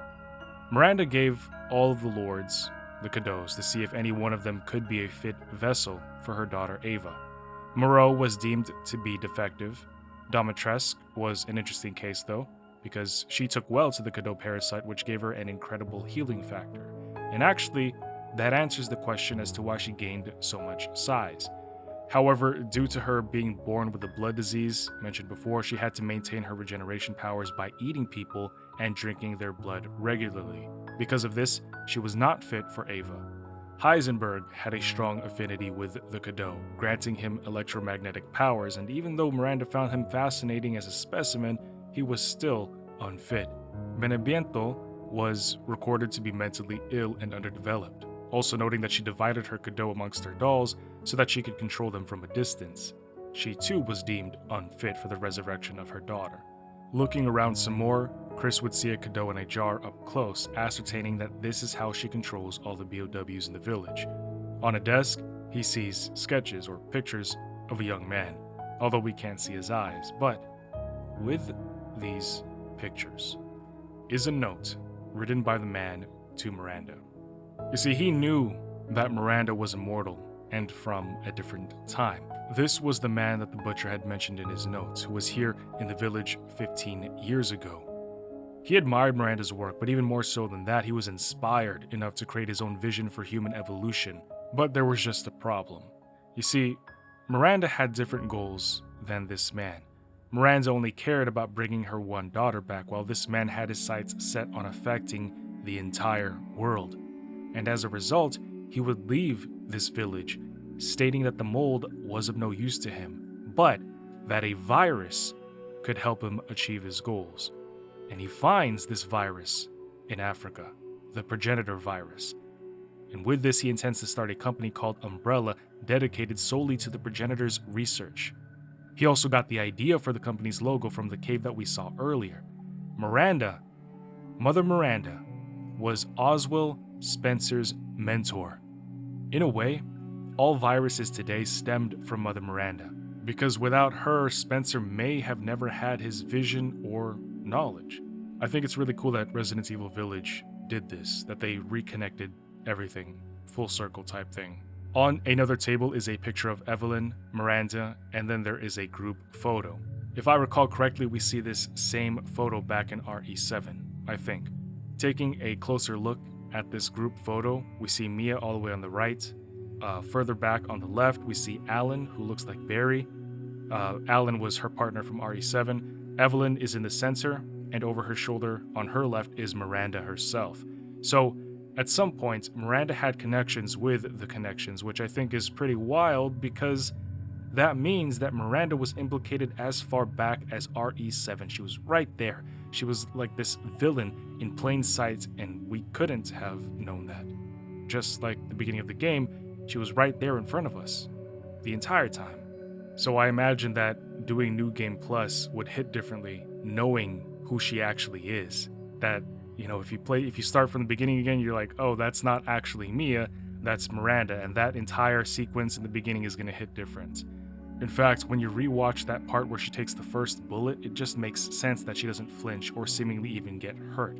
Rather, she looks annoyed that somebody even dared to strike somebody as venerable as she was. Again, that just makes total sense.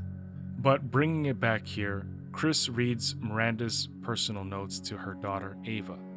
You see, Miranda lost her daughter to the Spanish flu, which primarily occurred in 1918 to 1920, and she was so stricken with grief that she went to go die in a cave to be with Ava.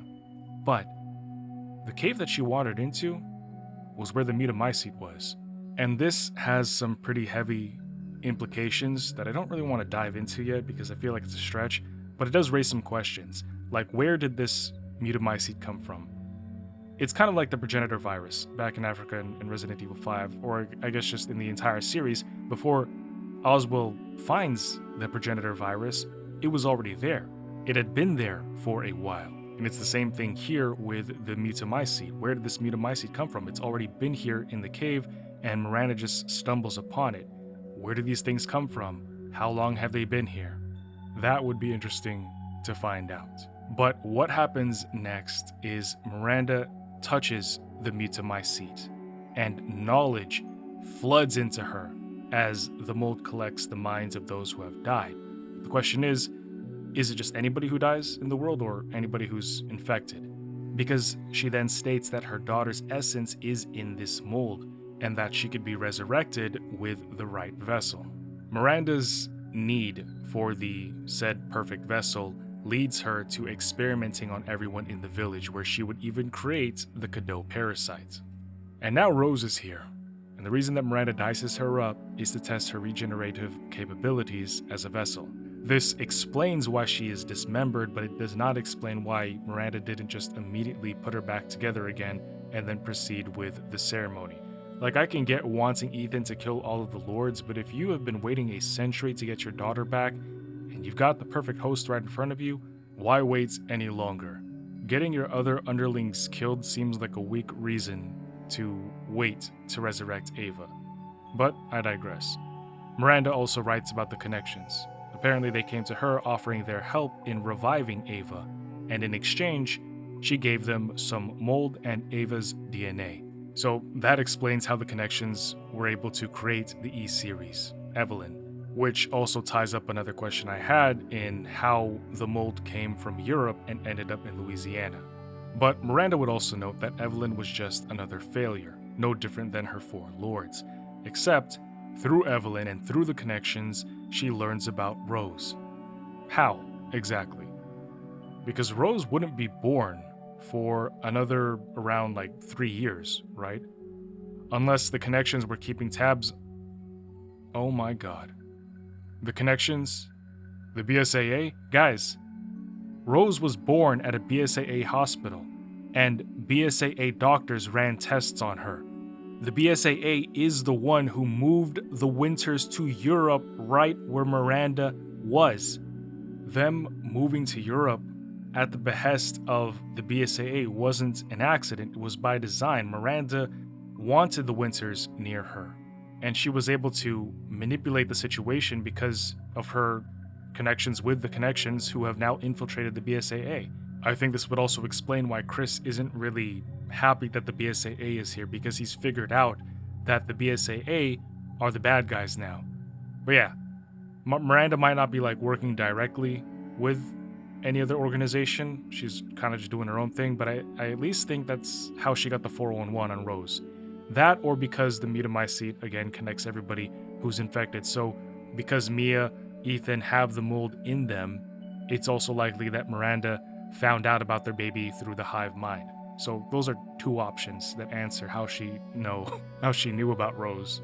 In one of these cells, we see an old photo of Miranda and her baby. Low-key looks like Angelina Jolie. Miranda, I mean, not the baby.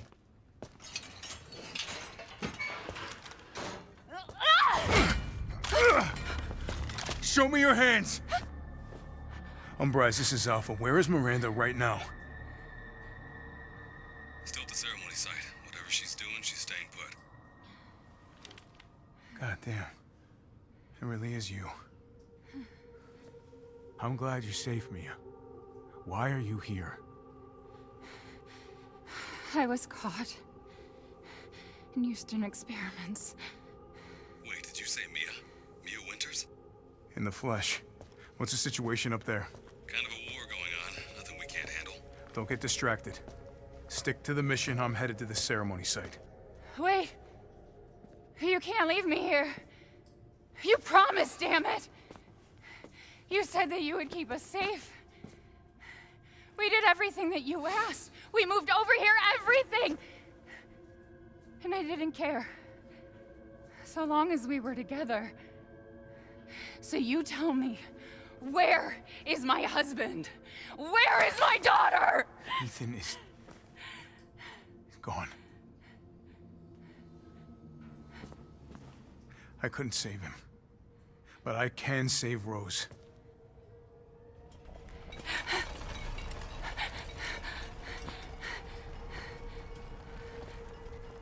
Come on. It's not safe here after all. What do you mean he's gone? He's dead. I'm sorry, Mia, but we have to leave. We have to destroy this village. No! You're wrong. I tried to keep this a secret, but... you don't understand how special he is.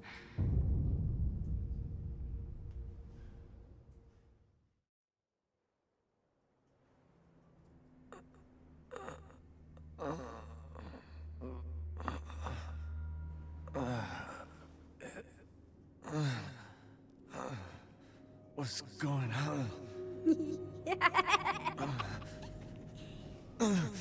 Someone there? It's cold.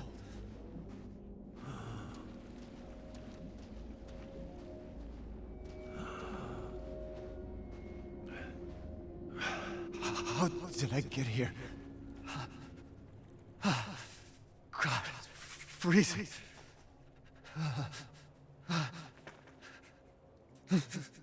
This shit in my body.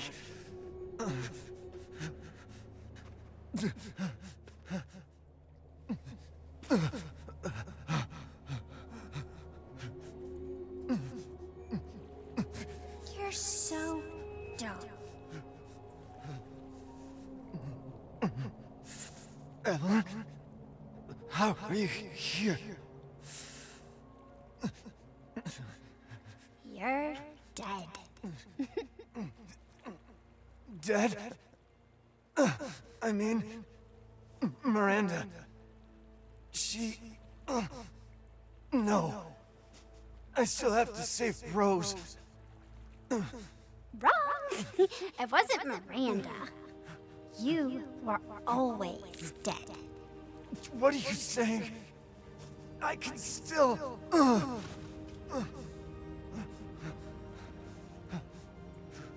See? Miranda didn't kill you. You mean you didn't think it was weird? No matter how much you got hurt? Remember.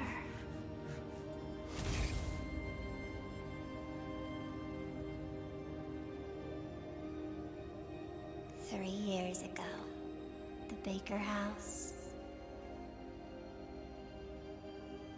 You were murdered by Jack. You died there 3 years ago. That's impossible. No way. You shouldn't even be able to walk around. Quit messing with my head. You shouldn't be walking. Screw you! Then what am I?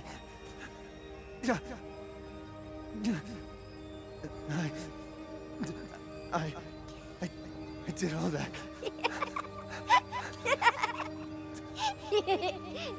Rose. Mia.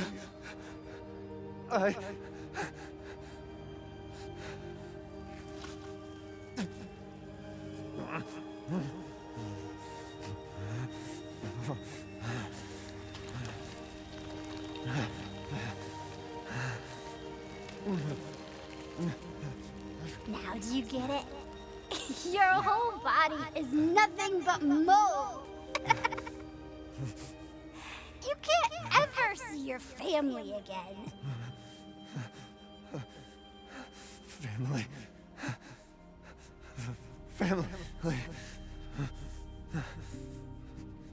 No.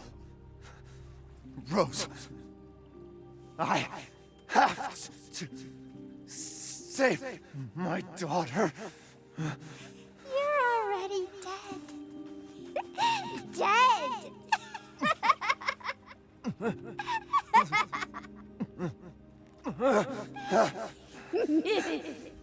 I will save Rose!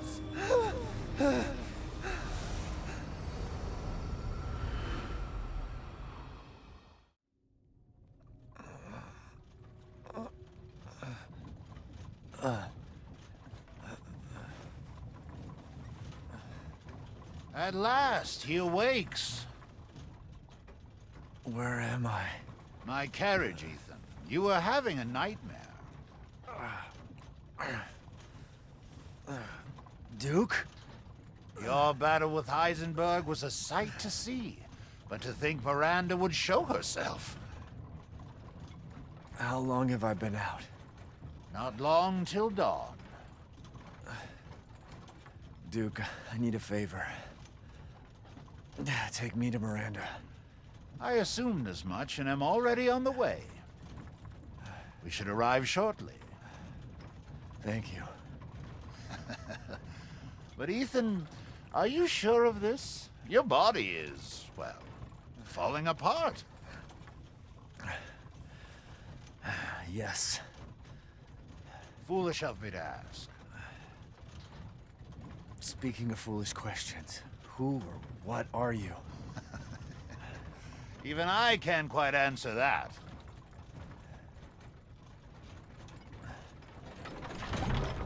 We're here. I owe you one. Mr. Winters, I'm afraid you can't return to your old world any longer. Are you ready?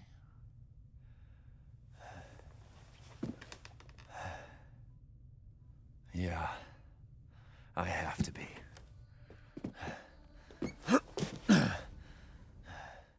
So Mia was actually alive, even though literally everybody else thought that she was dead.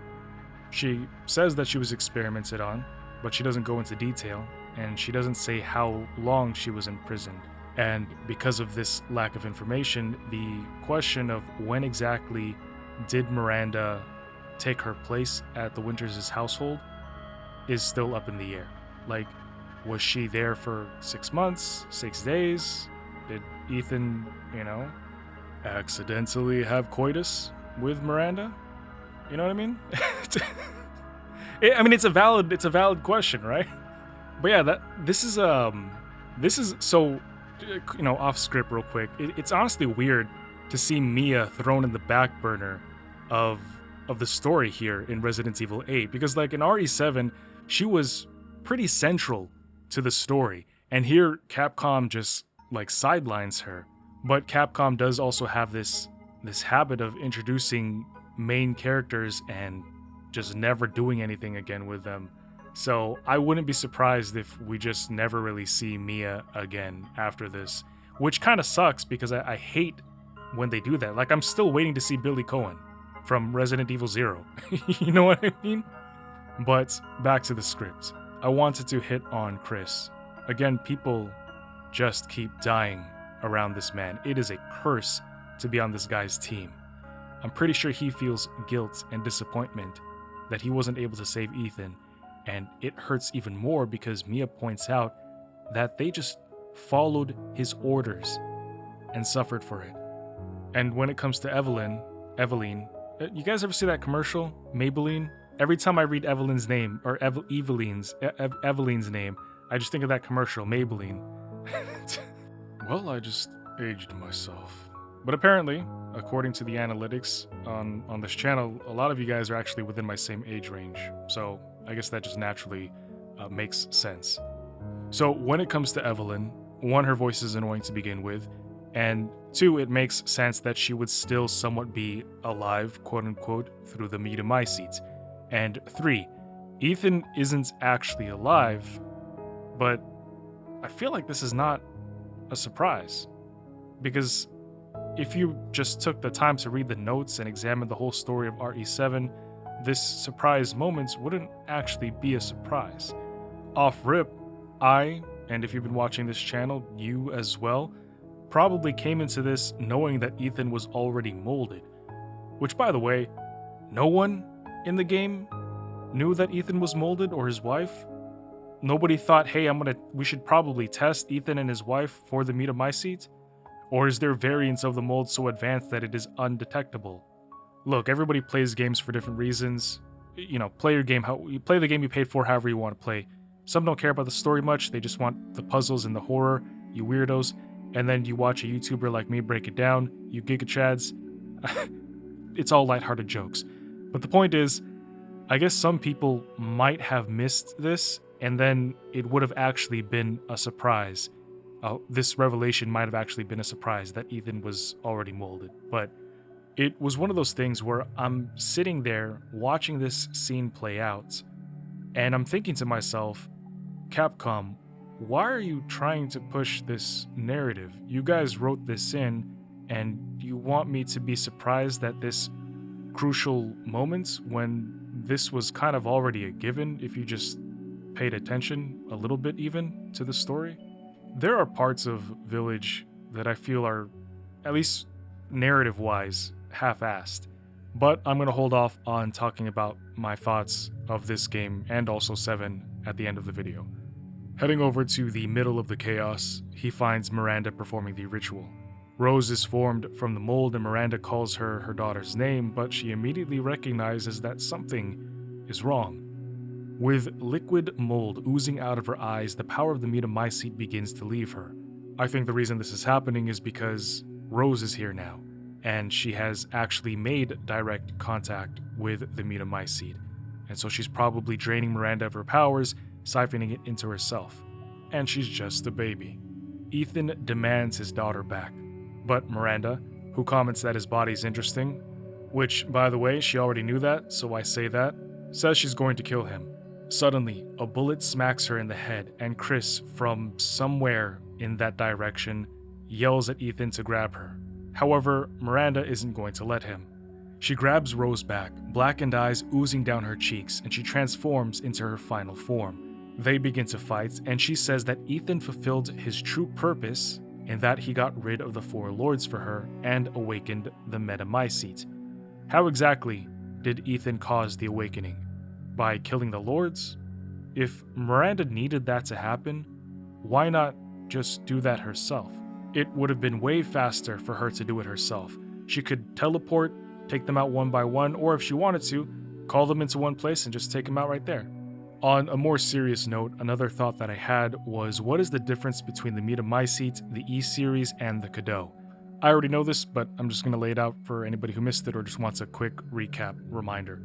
The Cadeau is a parasite that Miranda made by infusing nematodes, and in real life, nematodes are microscopic worms, with the mutamycete.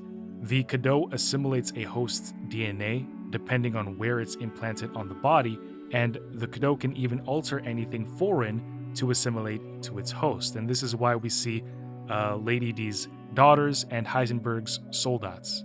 The mutamycete is the giant superfungus that Miranda found in the cave from which all mold stems from.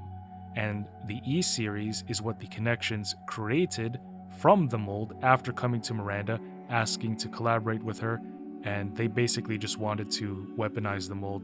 So they edited the genome sequence for the mutamycete in order to create the E-series. However, moving forward, Ethan defeats Mother Miranda, bringing an end to her reign of terror. And I'll be honest with you, despite the shortcomings that this story has, in this scene and in the final scene for the DLC, I teared up. My daughter! My Eva!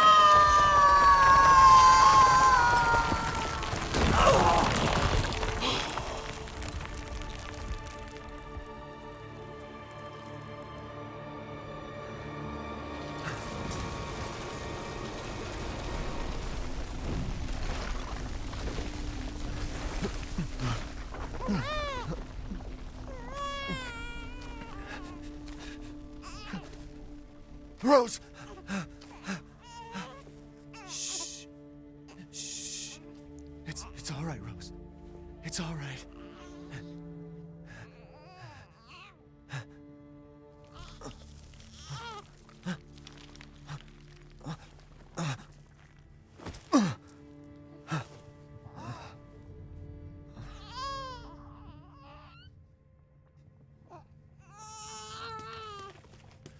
Ethan!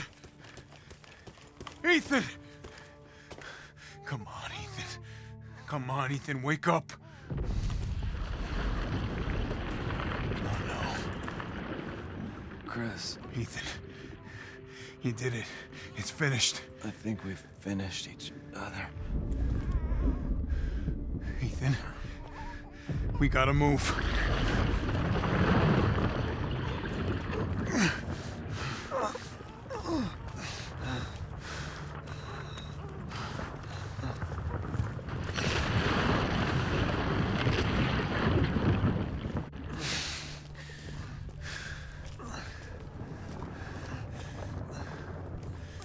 Keep moving, Ethan. There's a bomb in that thing that'll blow this whole village sky high. Hey, look at me. When I hit this trigger, we can't be anywhere near it. Ah, damn it. Mia's waiting for you. She's alive, you hear me? Alive. Mia, I'm so sorry. I love you. Keep Rose safe. Hey, hey. Hey.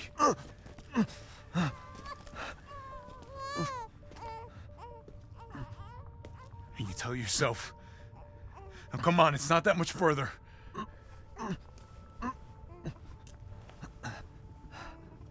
Watch over her. Teach her to be strong.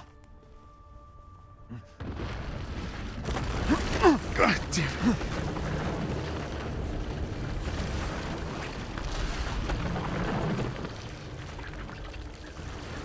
Goodbye, Rosemary.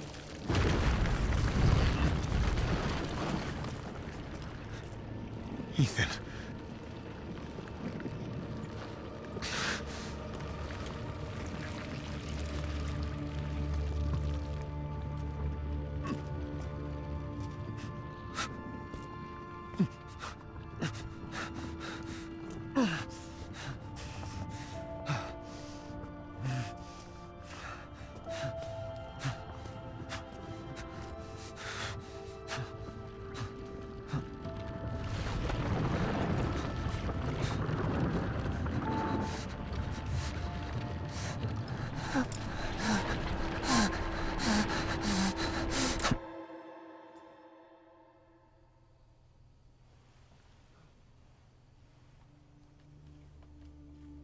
Rose?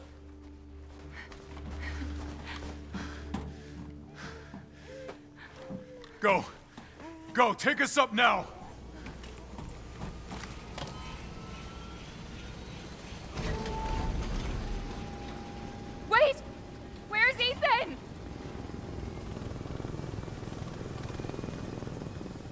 Get moving.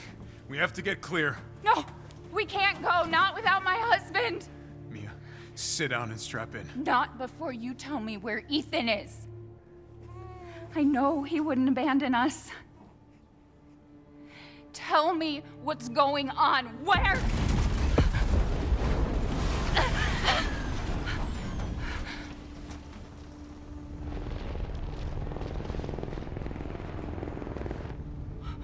What was that? I told you to sit down. Where is he? Chris? What have you done? He's gone! I tried. He stayed so we could all escape. I'm sorry. Captain, you need to see this. BSAA didn't send soldiers. This is a bioweapon. What the hell were they thinking? Orders, Captain. Pick up the rest of the squad. Plot a course for BSAA Europe HQ.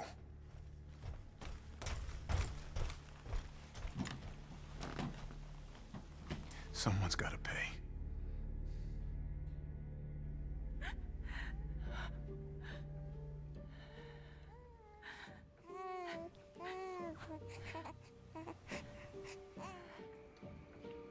I cannot imagine the guilt that Chris probably bears even more.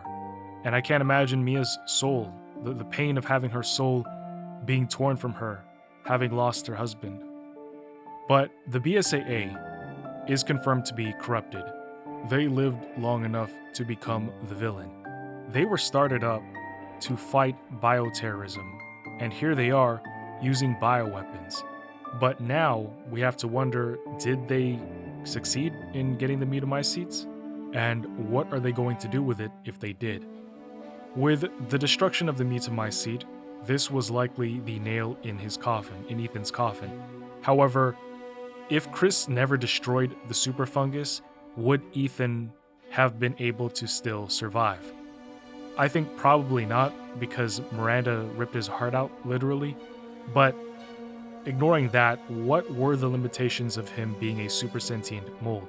Like, could he live until 90 years old as a molded one? And is the Mutamycete really destroyed because Rose is still here? Actually, never mind, I just reminded myself that the mold can fully operate independently.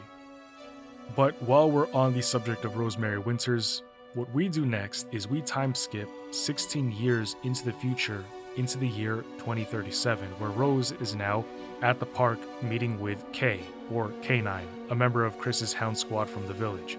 Rose asks him why he's called to meet, saying that if this is about her joining Chris's operation, she's not down. But he responds that it's got nothing to do with that. Instead, he's asking, how is school going? Hearing this question, she kind of laughs off her pain, but she mentions that the kids at school, the girls at school are mean, they treat her like a freak, and even though Kay is fully adamant that she doesn't subscribe to that belief, because the other kids are so mean to her, she chooses to isolate herself. And one of the focal points to this is she's a superpowered being who can't relate to other kids. She longs for connection, but is an outcast, and as a consequence, she holds her own self-doubts. So Kay asks, Rose, if you could get rid of these powers, what would you do? I'd get rid of them in a heartbeat. All right, well, I think there's something I need to show you. You already know about Miranda and the Mutamycete, how she researched it obsessively and performed experiments on human subjects. Like me. Exactly.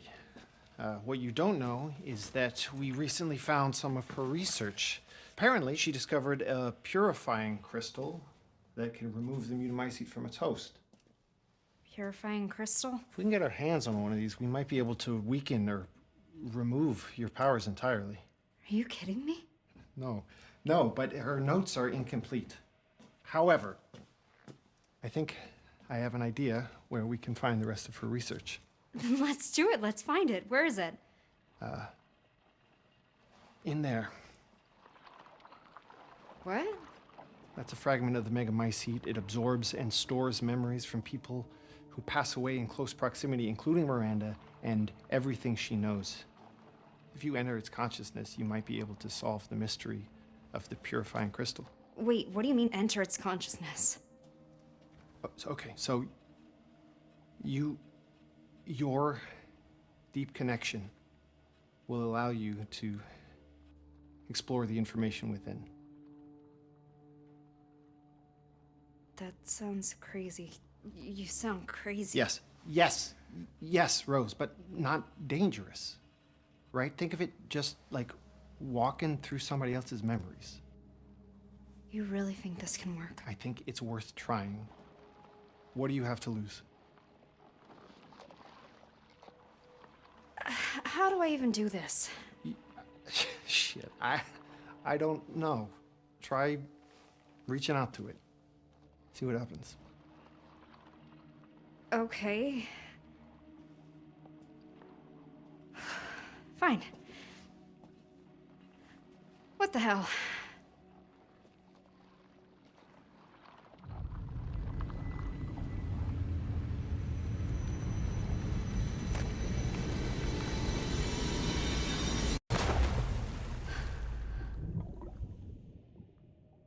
Oh my god, Rose is so weird. Yeah. It's like she sees things that aren't there. Creepy. Stay away from us, Ugh, you freak. imagine wanting to be friends She's with her. definitely Ew, not normal. something just moved on her hand. What's wrong with her? Shut up! It's like she sees things that aren't there. Freak. Creepy. Ew, something just moved Go on her hand. She's away. definitely not Freak. normal. Freak. Just disgusting. Please just stop!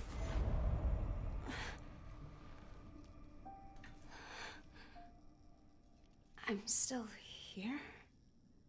Kay. Kay? Where are you? Kay! This isn't right.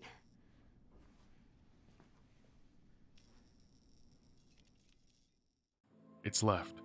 The note, it's to the door on the left where Kay wrote about how the mold stores and collects memories of the dead who pass away within its proximity into its ocean of consciousness, but also that anybody infected with the mold would be connected to its network, so that answers that question that we had back at Miranda's lab.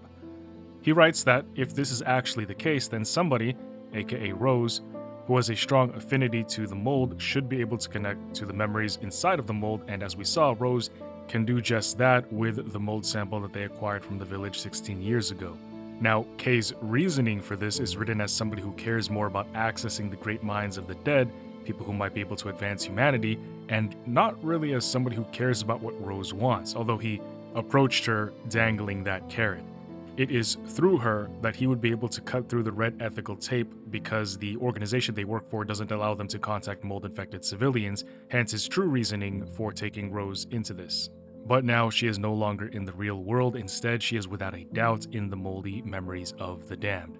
Now, what makes this even more terrifying than what she sees here in the castle cellars is that she hears another girl, who with a monotone voice tells her it is dangerous here. Finding a key to free that girl, she's startled by seeing her name written in blood. Then she finds a note talking about sprucing up rabbits to make them more lively. When she starts heading back to the iron prison door, a molded creature tries to rise from the black and red liquid, but it doesn't fully form. Entering the cell with the girl, she doesn't see her, but she does find a drawing where 3 girls who look the same are all being attacked by a giant black creature.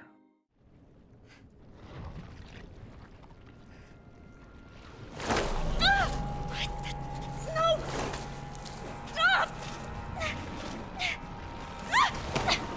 Help!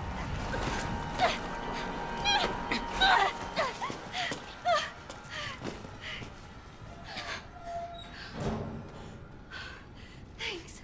Thank you. That wasn't... You look just like me.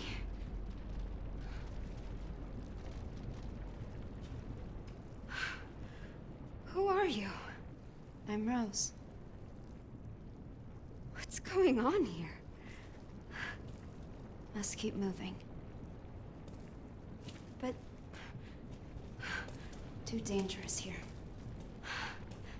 Running ahead of her imitation, that somehow still ends up in front of her, Rose even turns around to look behind, wondering what's going on. She follows her into another area to see that there are actually several more girls who look exactly like her, all of them trapped. Fear seems to be the only thing they all know, and the only time that they don't speak in flat, monotone voices is when they are scared. Crawling across so many dead roses, she looks for a handle to open a gate. One of them would even pop out at her.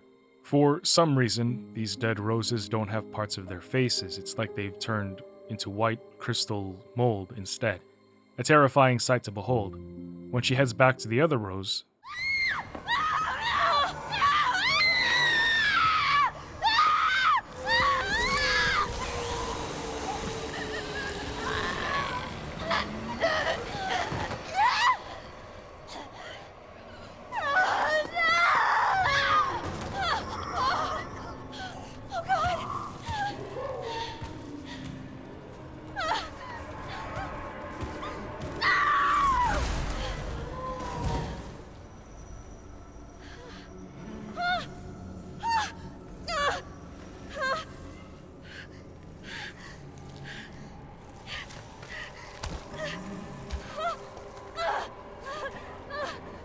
she doesn't know how, but she blasts the monster away and makes it through the gate, but would end up at a dead end. That is until something golden miraculously opens a path for her. Taking this opportunity, she runs through as the creatures try grabbing her from all directions, but Rose's guardian angel would provide instructions on walls and move things around to guide her through. What? A dead end!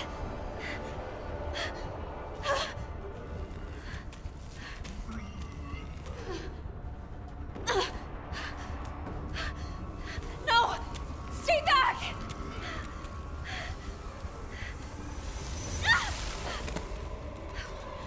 What on earth?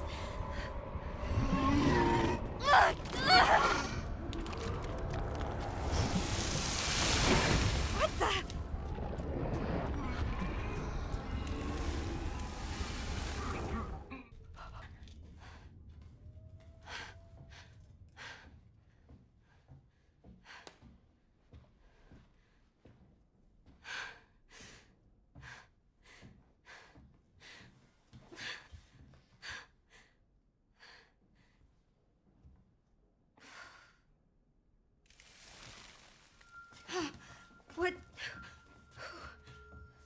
What are you?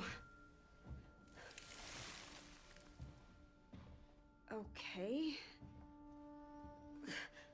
What were those things? What is happening here?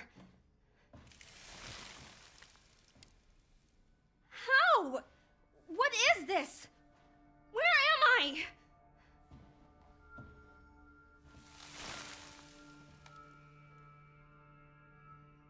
Not until I get this out of my body.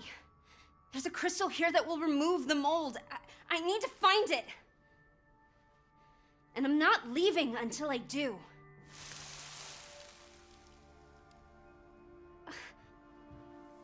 Who are you? My guardian angel?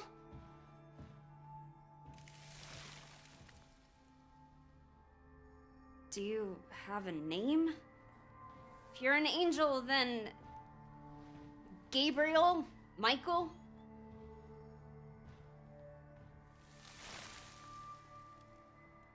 Okay.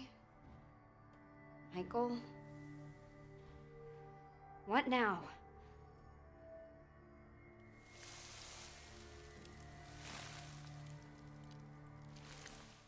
She passes through Castle D's halls until she hears a loud voice booming. You need to run as if your life depends on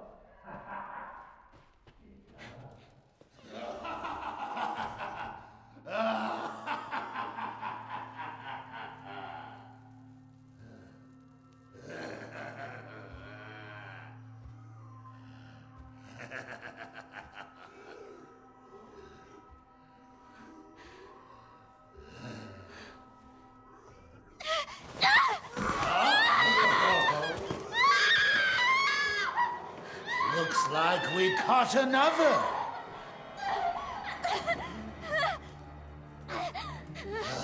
Lively now, aren't you? You should have put that effort into running. It would have made the chase that much more thrilling. Let me go! Let me go! It would seem this little rabbit lacks the necessary fortitude.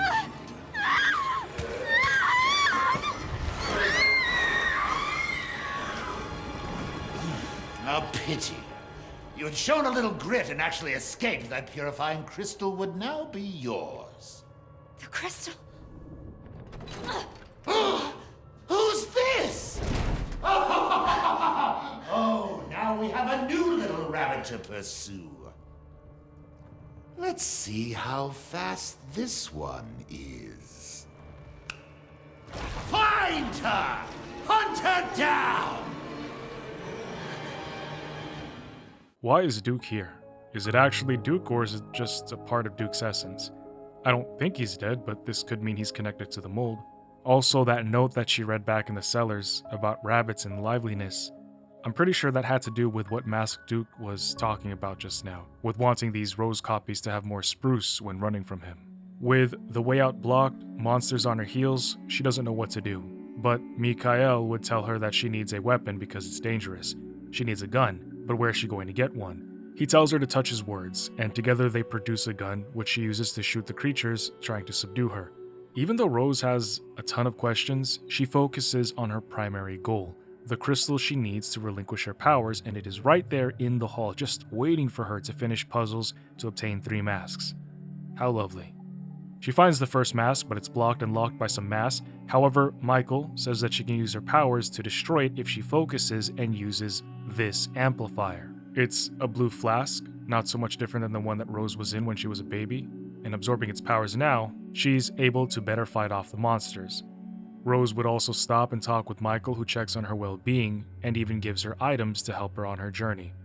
After obtaining the first mask, she heads through the Masked Duke's gallery, which is a bunch of dead roses and portraits and statues, and she obtains the second mask. But when she gets the final mask, a giant monster which is indestructible and has been hunting her like Nemesis for some time catches her. She wakes up imprisoned to the sound of Masked Duke on the TV. He is happy and entertained that the real Rose is here, providing so much joy, so he wants to keep playing games with her. I knew the real Rose would be so much more lively. It would be a shame to snuff you out so unceremoniously. Shall we prolong our fun a little longer? Oh, come now, don't pout. I've prepared a nice little diversion for you. So many sclerotia. Nearly all of them are counterfeit. Do you think you can suss out the real ones? With Michael's directions, she makes it out, and like a proud father, smiling at his daughter's accomplishments, he says, "All you." He then gives her more items, and Rose jokes about how she was hoping for a pony, but that this will do. From there, they head back to the hall, ready to remove her powers, but a thought forms in Rose's mind, that it is going to be weird living without them.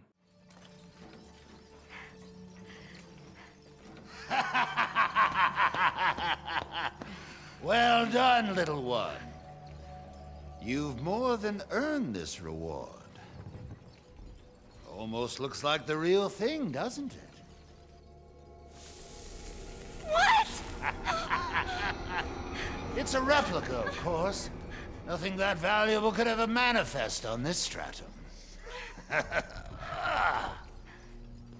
Did you really think I'd give away something so precious? I had to bait the trap with something. No! No!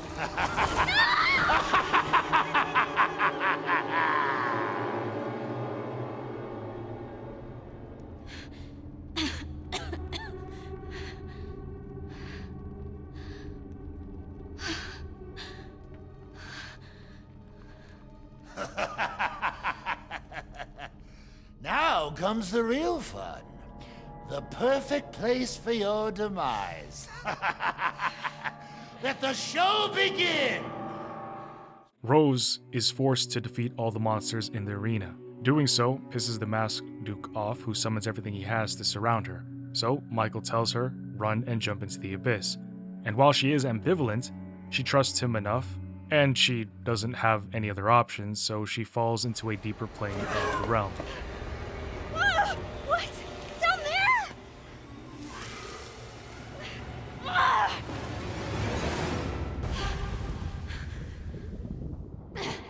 Awakening on a silent hill, Michael warns her that the deeper the inception, the harder the escape, urging her to just leave right now. But Rose is adamant about wanting a normal life, so she's staying until she gets that purifying crystal. He calls her stubborn, but as if he were a loving father, he doesn't abandon her, and they go to the next area together. She continues through the fog and finds a note attached to Rose's favorite doll from when she was a baby. The writing looks childish, and it says that they know where the crystal is.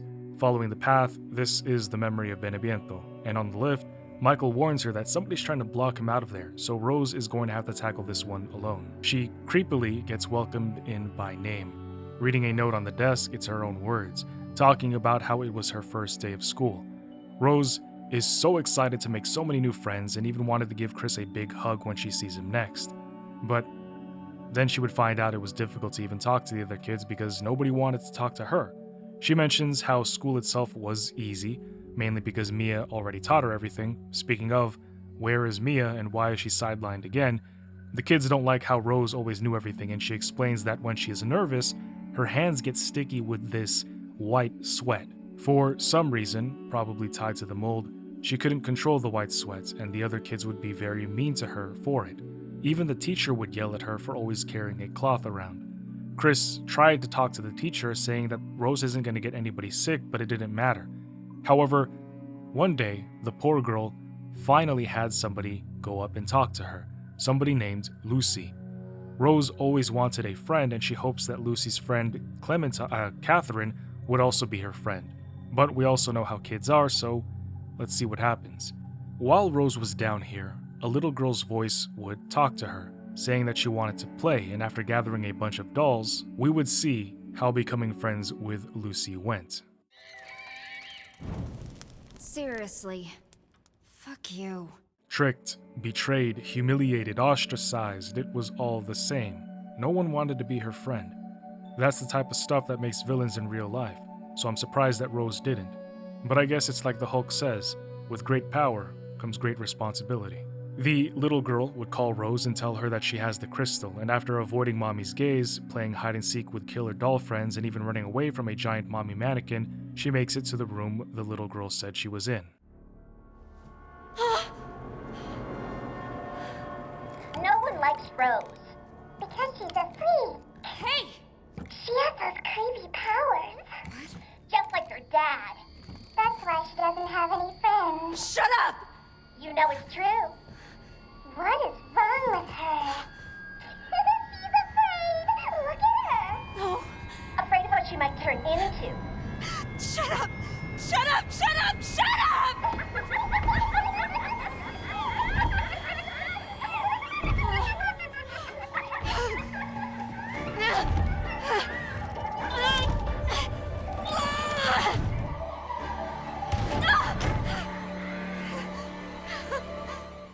Running while the dolls would say harsh things like how she has no friends and it's all because of her dad, she would cry out for them to stop, and eventually she does make it out, just before barely getting grabbed by the Mia mannequin.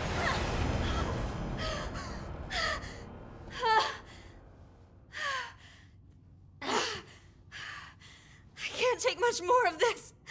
Why are they talking about my dad? I never even met him. No, I don't know. I don't know the first thing about him. I wish I did. All I know is he died protecting me. Sometimes I try to imagine what my life would have been like if he hadn't died. Would he have taught me to ride a bike? Helped me with my homework? Read me a story every night? Would he have been there for me? Proud of me? Sometimes, when I feel lost or afraid, I try to imagine what he might have said to me.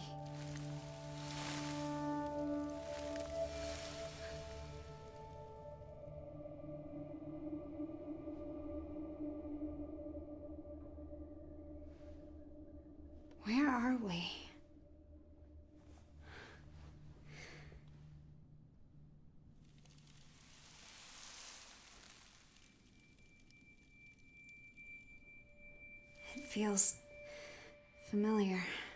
Like I've been here before.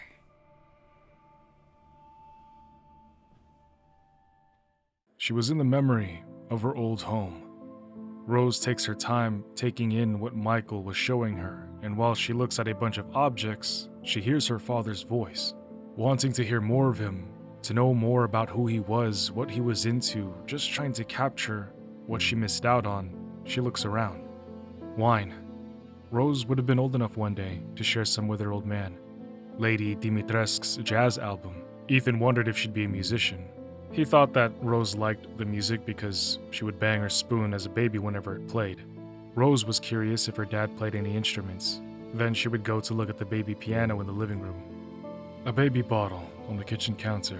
Fruit-flavored baby food in the pantry. Her parents' music box. A note from Mia to Ethan talking about wanting to make cake for every occasion and for him to take lots of pictures. Reading this, Rose would mention that she hasn't seen her mom for a very long time, making me wonder, what happened to Mia? It sounds like they're just in separate places, but did Mia become a recluse after losing Ethan, or did Chris think it was better to have Rose closer to him? Heading into her old bedroom, she looks at the tiny crib she used to sleep in, her little onesies, a baby picture of her hanging on the wall in her dad's office, but then she would find a letter that he had dedicated to her.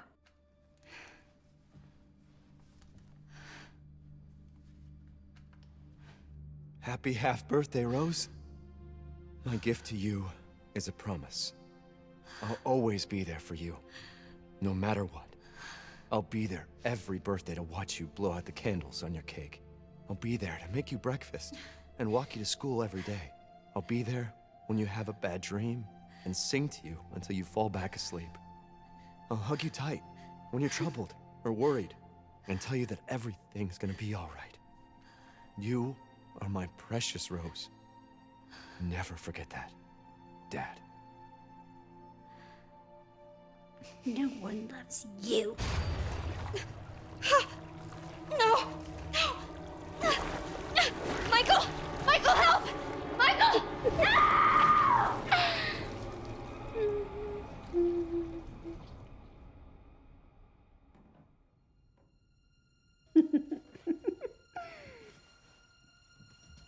Guess what?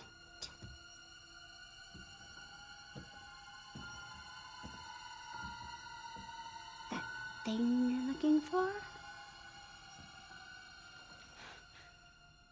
isn't here. So, you don't have the purifying crystal? Of course not.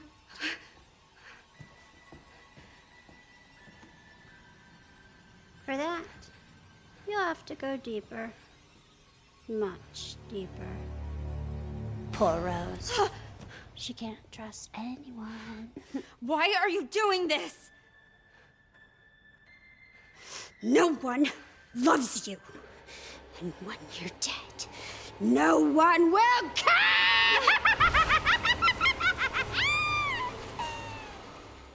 Eve expresses hate and jealousy towards Rose, talking about how she was here first, so why does she, I'm thinking Miranda when she says she, only want Rose? In a way, they're kind of like sisters, no? Escaping the halls and dolls closing in on her, Evelyn blocks her path, relenting that they were supposed to die and join her there. I don't know if she's talking about everybody in the village, Ethan and Mia, or the Bakers, but it's very clear that Evelyn is still mad about family. Michael is able to break through and take her away from Rose, with Eve vehemently asking how is he even here. How are you even here? This would give Rose the opportunity to escape this level, but she's still not safe as Evelyn is going to prevent her from leaving. But Michael tells her to use the Force to weaken her so that he can help. Before facing her, Rose is told by Michael to stay calm because she's got this. A little bit of affirmation and reassurance, and she goes out to fight Evelyn, who pulls the same moves from the end of Resident Evil 7. Her wins push Rose back as she screams and laments about family, how they wanted Rose more than her. And I think this is in part talking about how Miranda stopped caring about Evelyn when she learned about Rose. But in reality, Miranda stopped caring about Eve when she deemed her to be defective. But that is not what the little hurt girl sees. While on this subject, I was thinking about how and why Rose is the perfected version of Evelyn. I think a lot of it has to do with Rose having been born naturally versus Evelyn, who was lab-grown, because that also leads into her lack of stability mentally and emotionally. Because Eve had been experimented on her entire life and never had even the slightest chance or inkling of a normal childhood, her psyche was unstable and chaotic. Rosemary had issues, sure, but she had people around her. She had her mother at the very least. She is effectively as stable as any regular human. There's also her deep connection to the Mutamycete, as Case states, and as we've seen, she is able to access the Mutamycete by herself and at will, where I think Eve probably can't do that at the same degree, which admittedly probably reroutes back to her lack of control over herself as well. Simply put, Rose just has superior control over the Mutamycete, which made her the vessel for Miranda's daughter. That is why Rose is the perfected version of Evelyn. But Evelyn would continue to shout at her, saying that Rose is a freak with no friends who should have never been born. But Michael tells her she's not alone because she has him. He continues to reassure her that she's got this, to just stay focused, and together they take Eve down.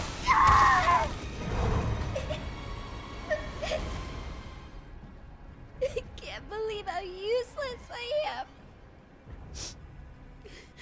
No wonder no one loves me. What now?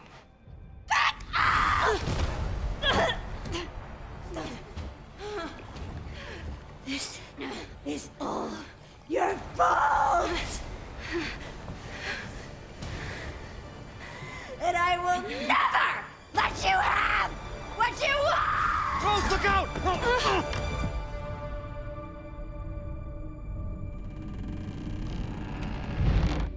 Don't give up, Rose. Find that crystal.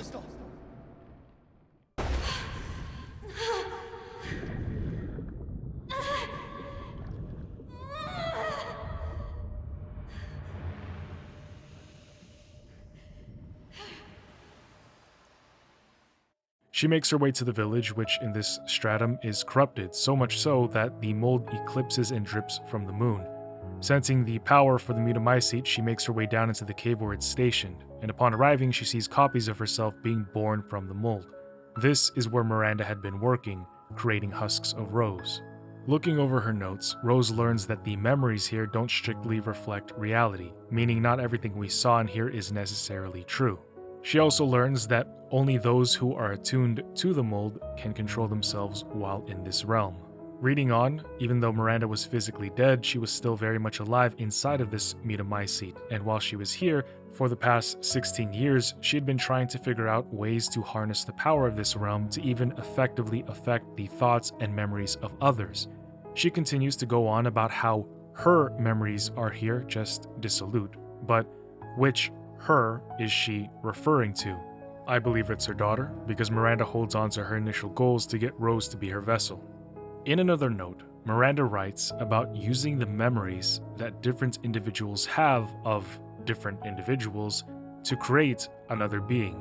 She succeeded in actually doing this after monumental efforts, but the man that she created here, although he looked like the one she knew in real life, he was flawed and unstable. On top of that, a portion of his face was missing, meaning Miranda couldn't just rely on recreating somebody comprised of different consciousnesses inside of the mold.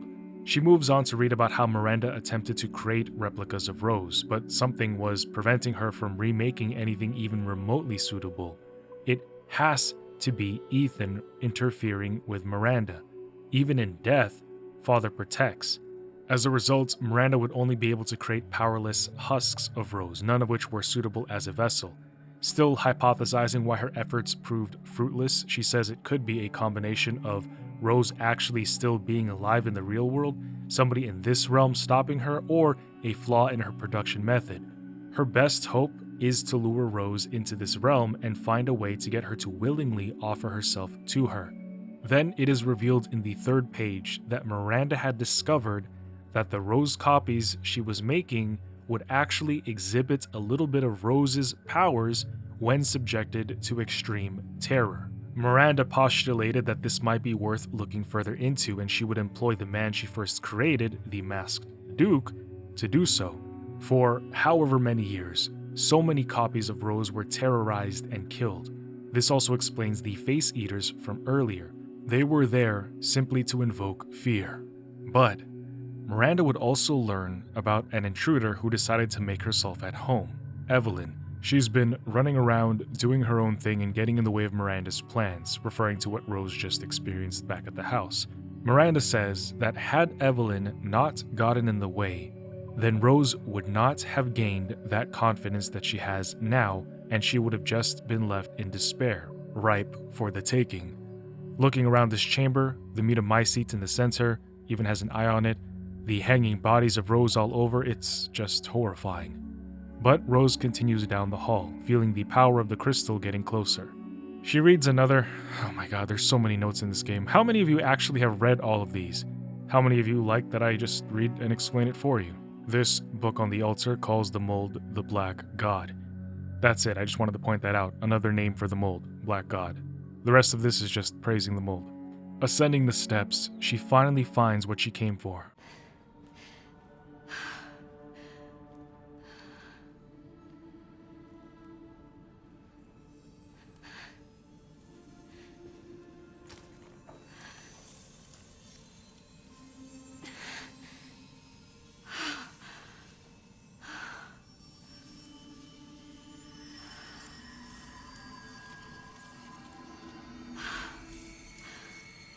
It's working.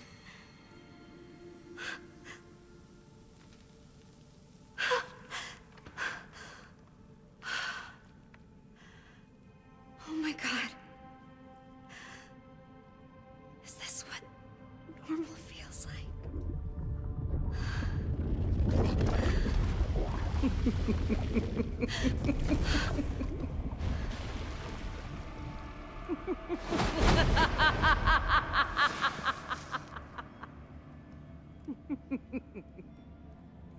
Rose, I've waited so long for you. Who are you? My name is Miranda. What?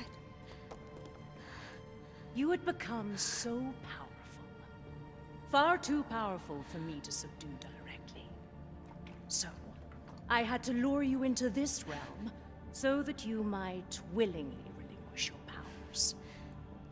No, but Kay said... Did he? Or did I?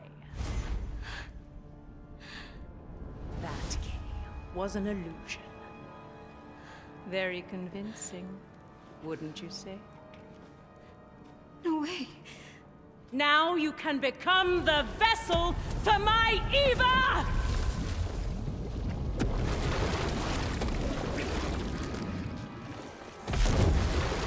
Rose, run!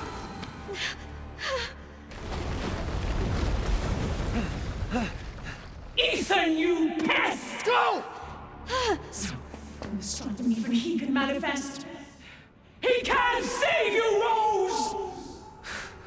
No one can. The cave was coming down. Father and daughter run out as boulders come crashing down, and one's even about to fall on top of her. So, Rose just stands there, hoping that... I don't know what she was gonna hope for there. But luckily, Ethan turns around, runs back, gets her, pulls her out of the way. She thanks him and asks why he didn't tell her who he was. Ethan says he didn't want to complicate anything. All he wanted was for her to be safe. But then Ethan just stands there, probably thinking to himself, actually, that wouldn't really have complicated anything. I could have just told her and nothing would have changed. We still would have continued on and yeah, I guess Capcom should have just let me say who I was.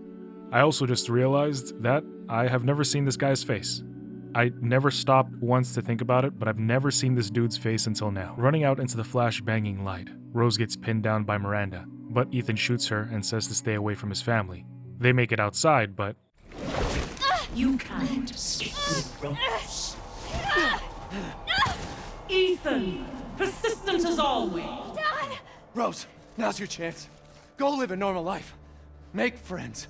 No one will ever call you a freak again. But Rose, just go! I don't want to leave you!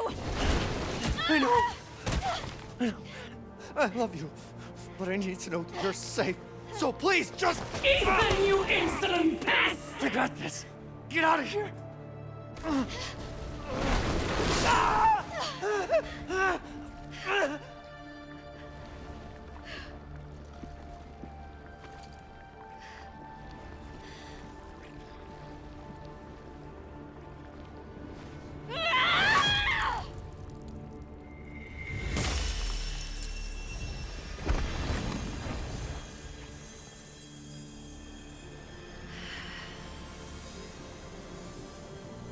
Don't worry, Dad. I've got this. What was the plan back there, by the way, Ethan? You just had a shotgun, but you were gonna hug Miranda to death? Anyways, Miranda thinks Rose isn't going to beat her in her own domain, but, like, Rose was a baby, not even trying when she took all of your power, so... yeah, I think Rose is definitely going to clap thine cheeks. Even as Miranda turned the realm red and covered everything in black, Rose had no fear, because Super Dad was here. Rose! Over here! Dad!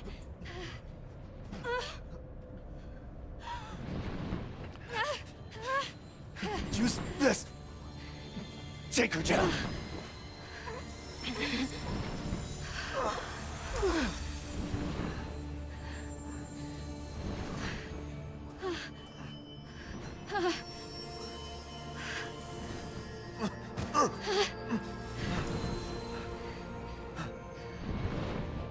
Oh, I will.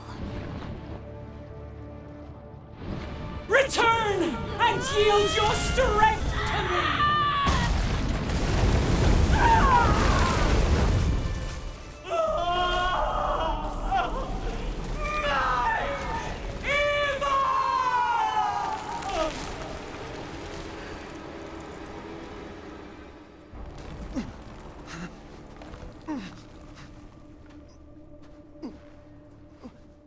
Hey, sweetie. Oh my God! You're so grown up now.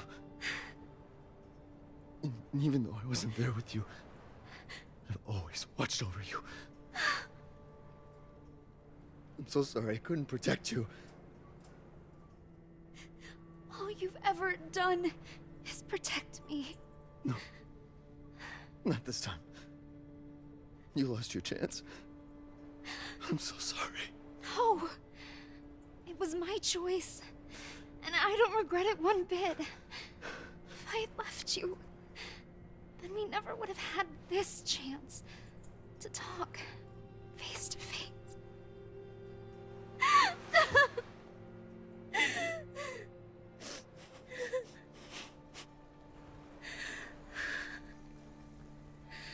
So it's okay.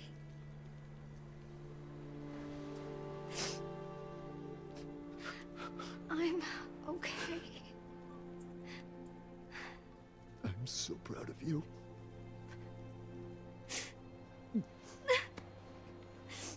I'm so very proud of you. I love you, Rose. I love you too, Dad.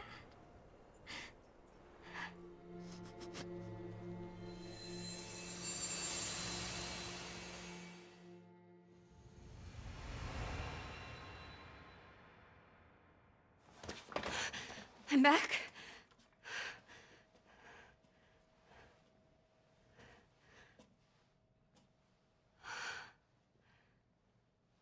I'm back.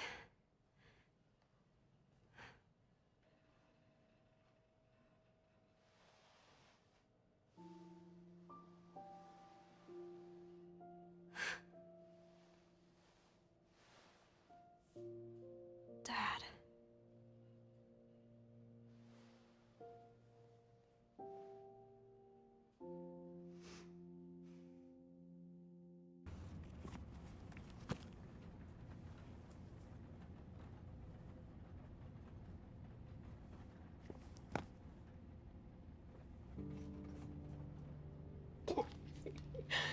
think the little boy will be able to touch the moon? Nobody can touch the moon. It's too far away. Wait, what if he has a rocket ship? Okay, then he can touch it, but it'd be very, very cold. You were being silly. I don't think that...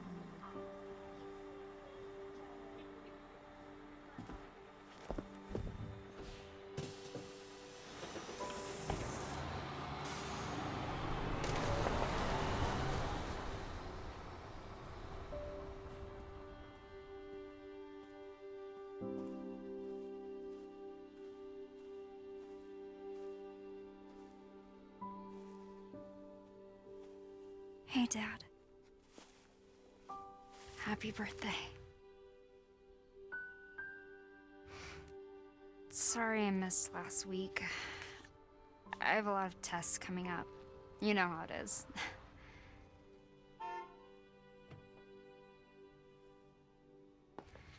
Talk of the goddamn devil.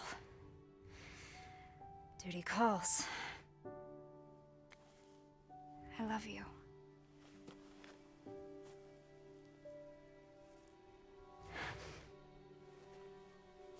Yeah, I found her. Where else? Today of all days. We have a situation. You're needed, Evelyn. Don't you ever call me that again. Whoa, it's just a joke, Rose. I can show you things even Chris doesn't know I can do. We have a clear shot. Stand down. I can handle it. She's just a kid. Way to keep it together, Rose.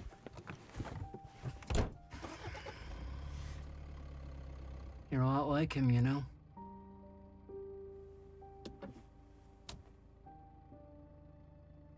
I know.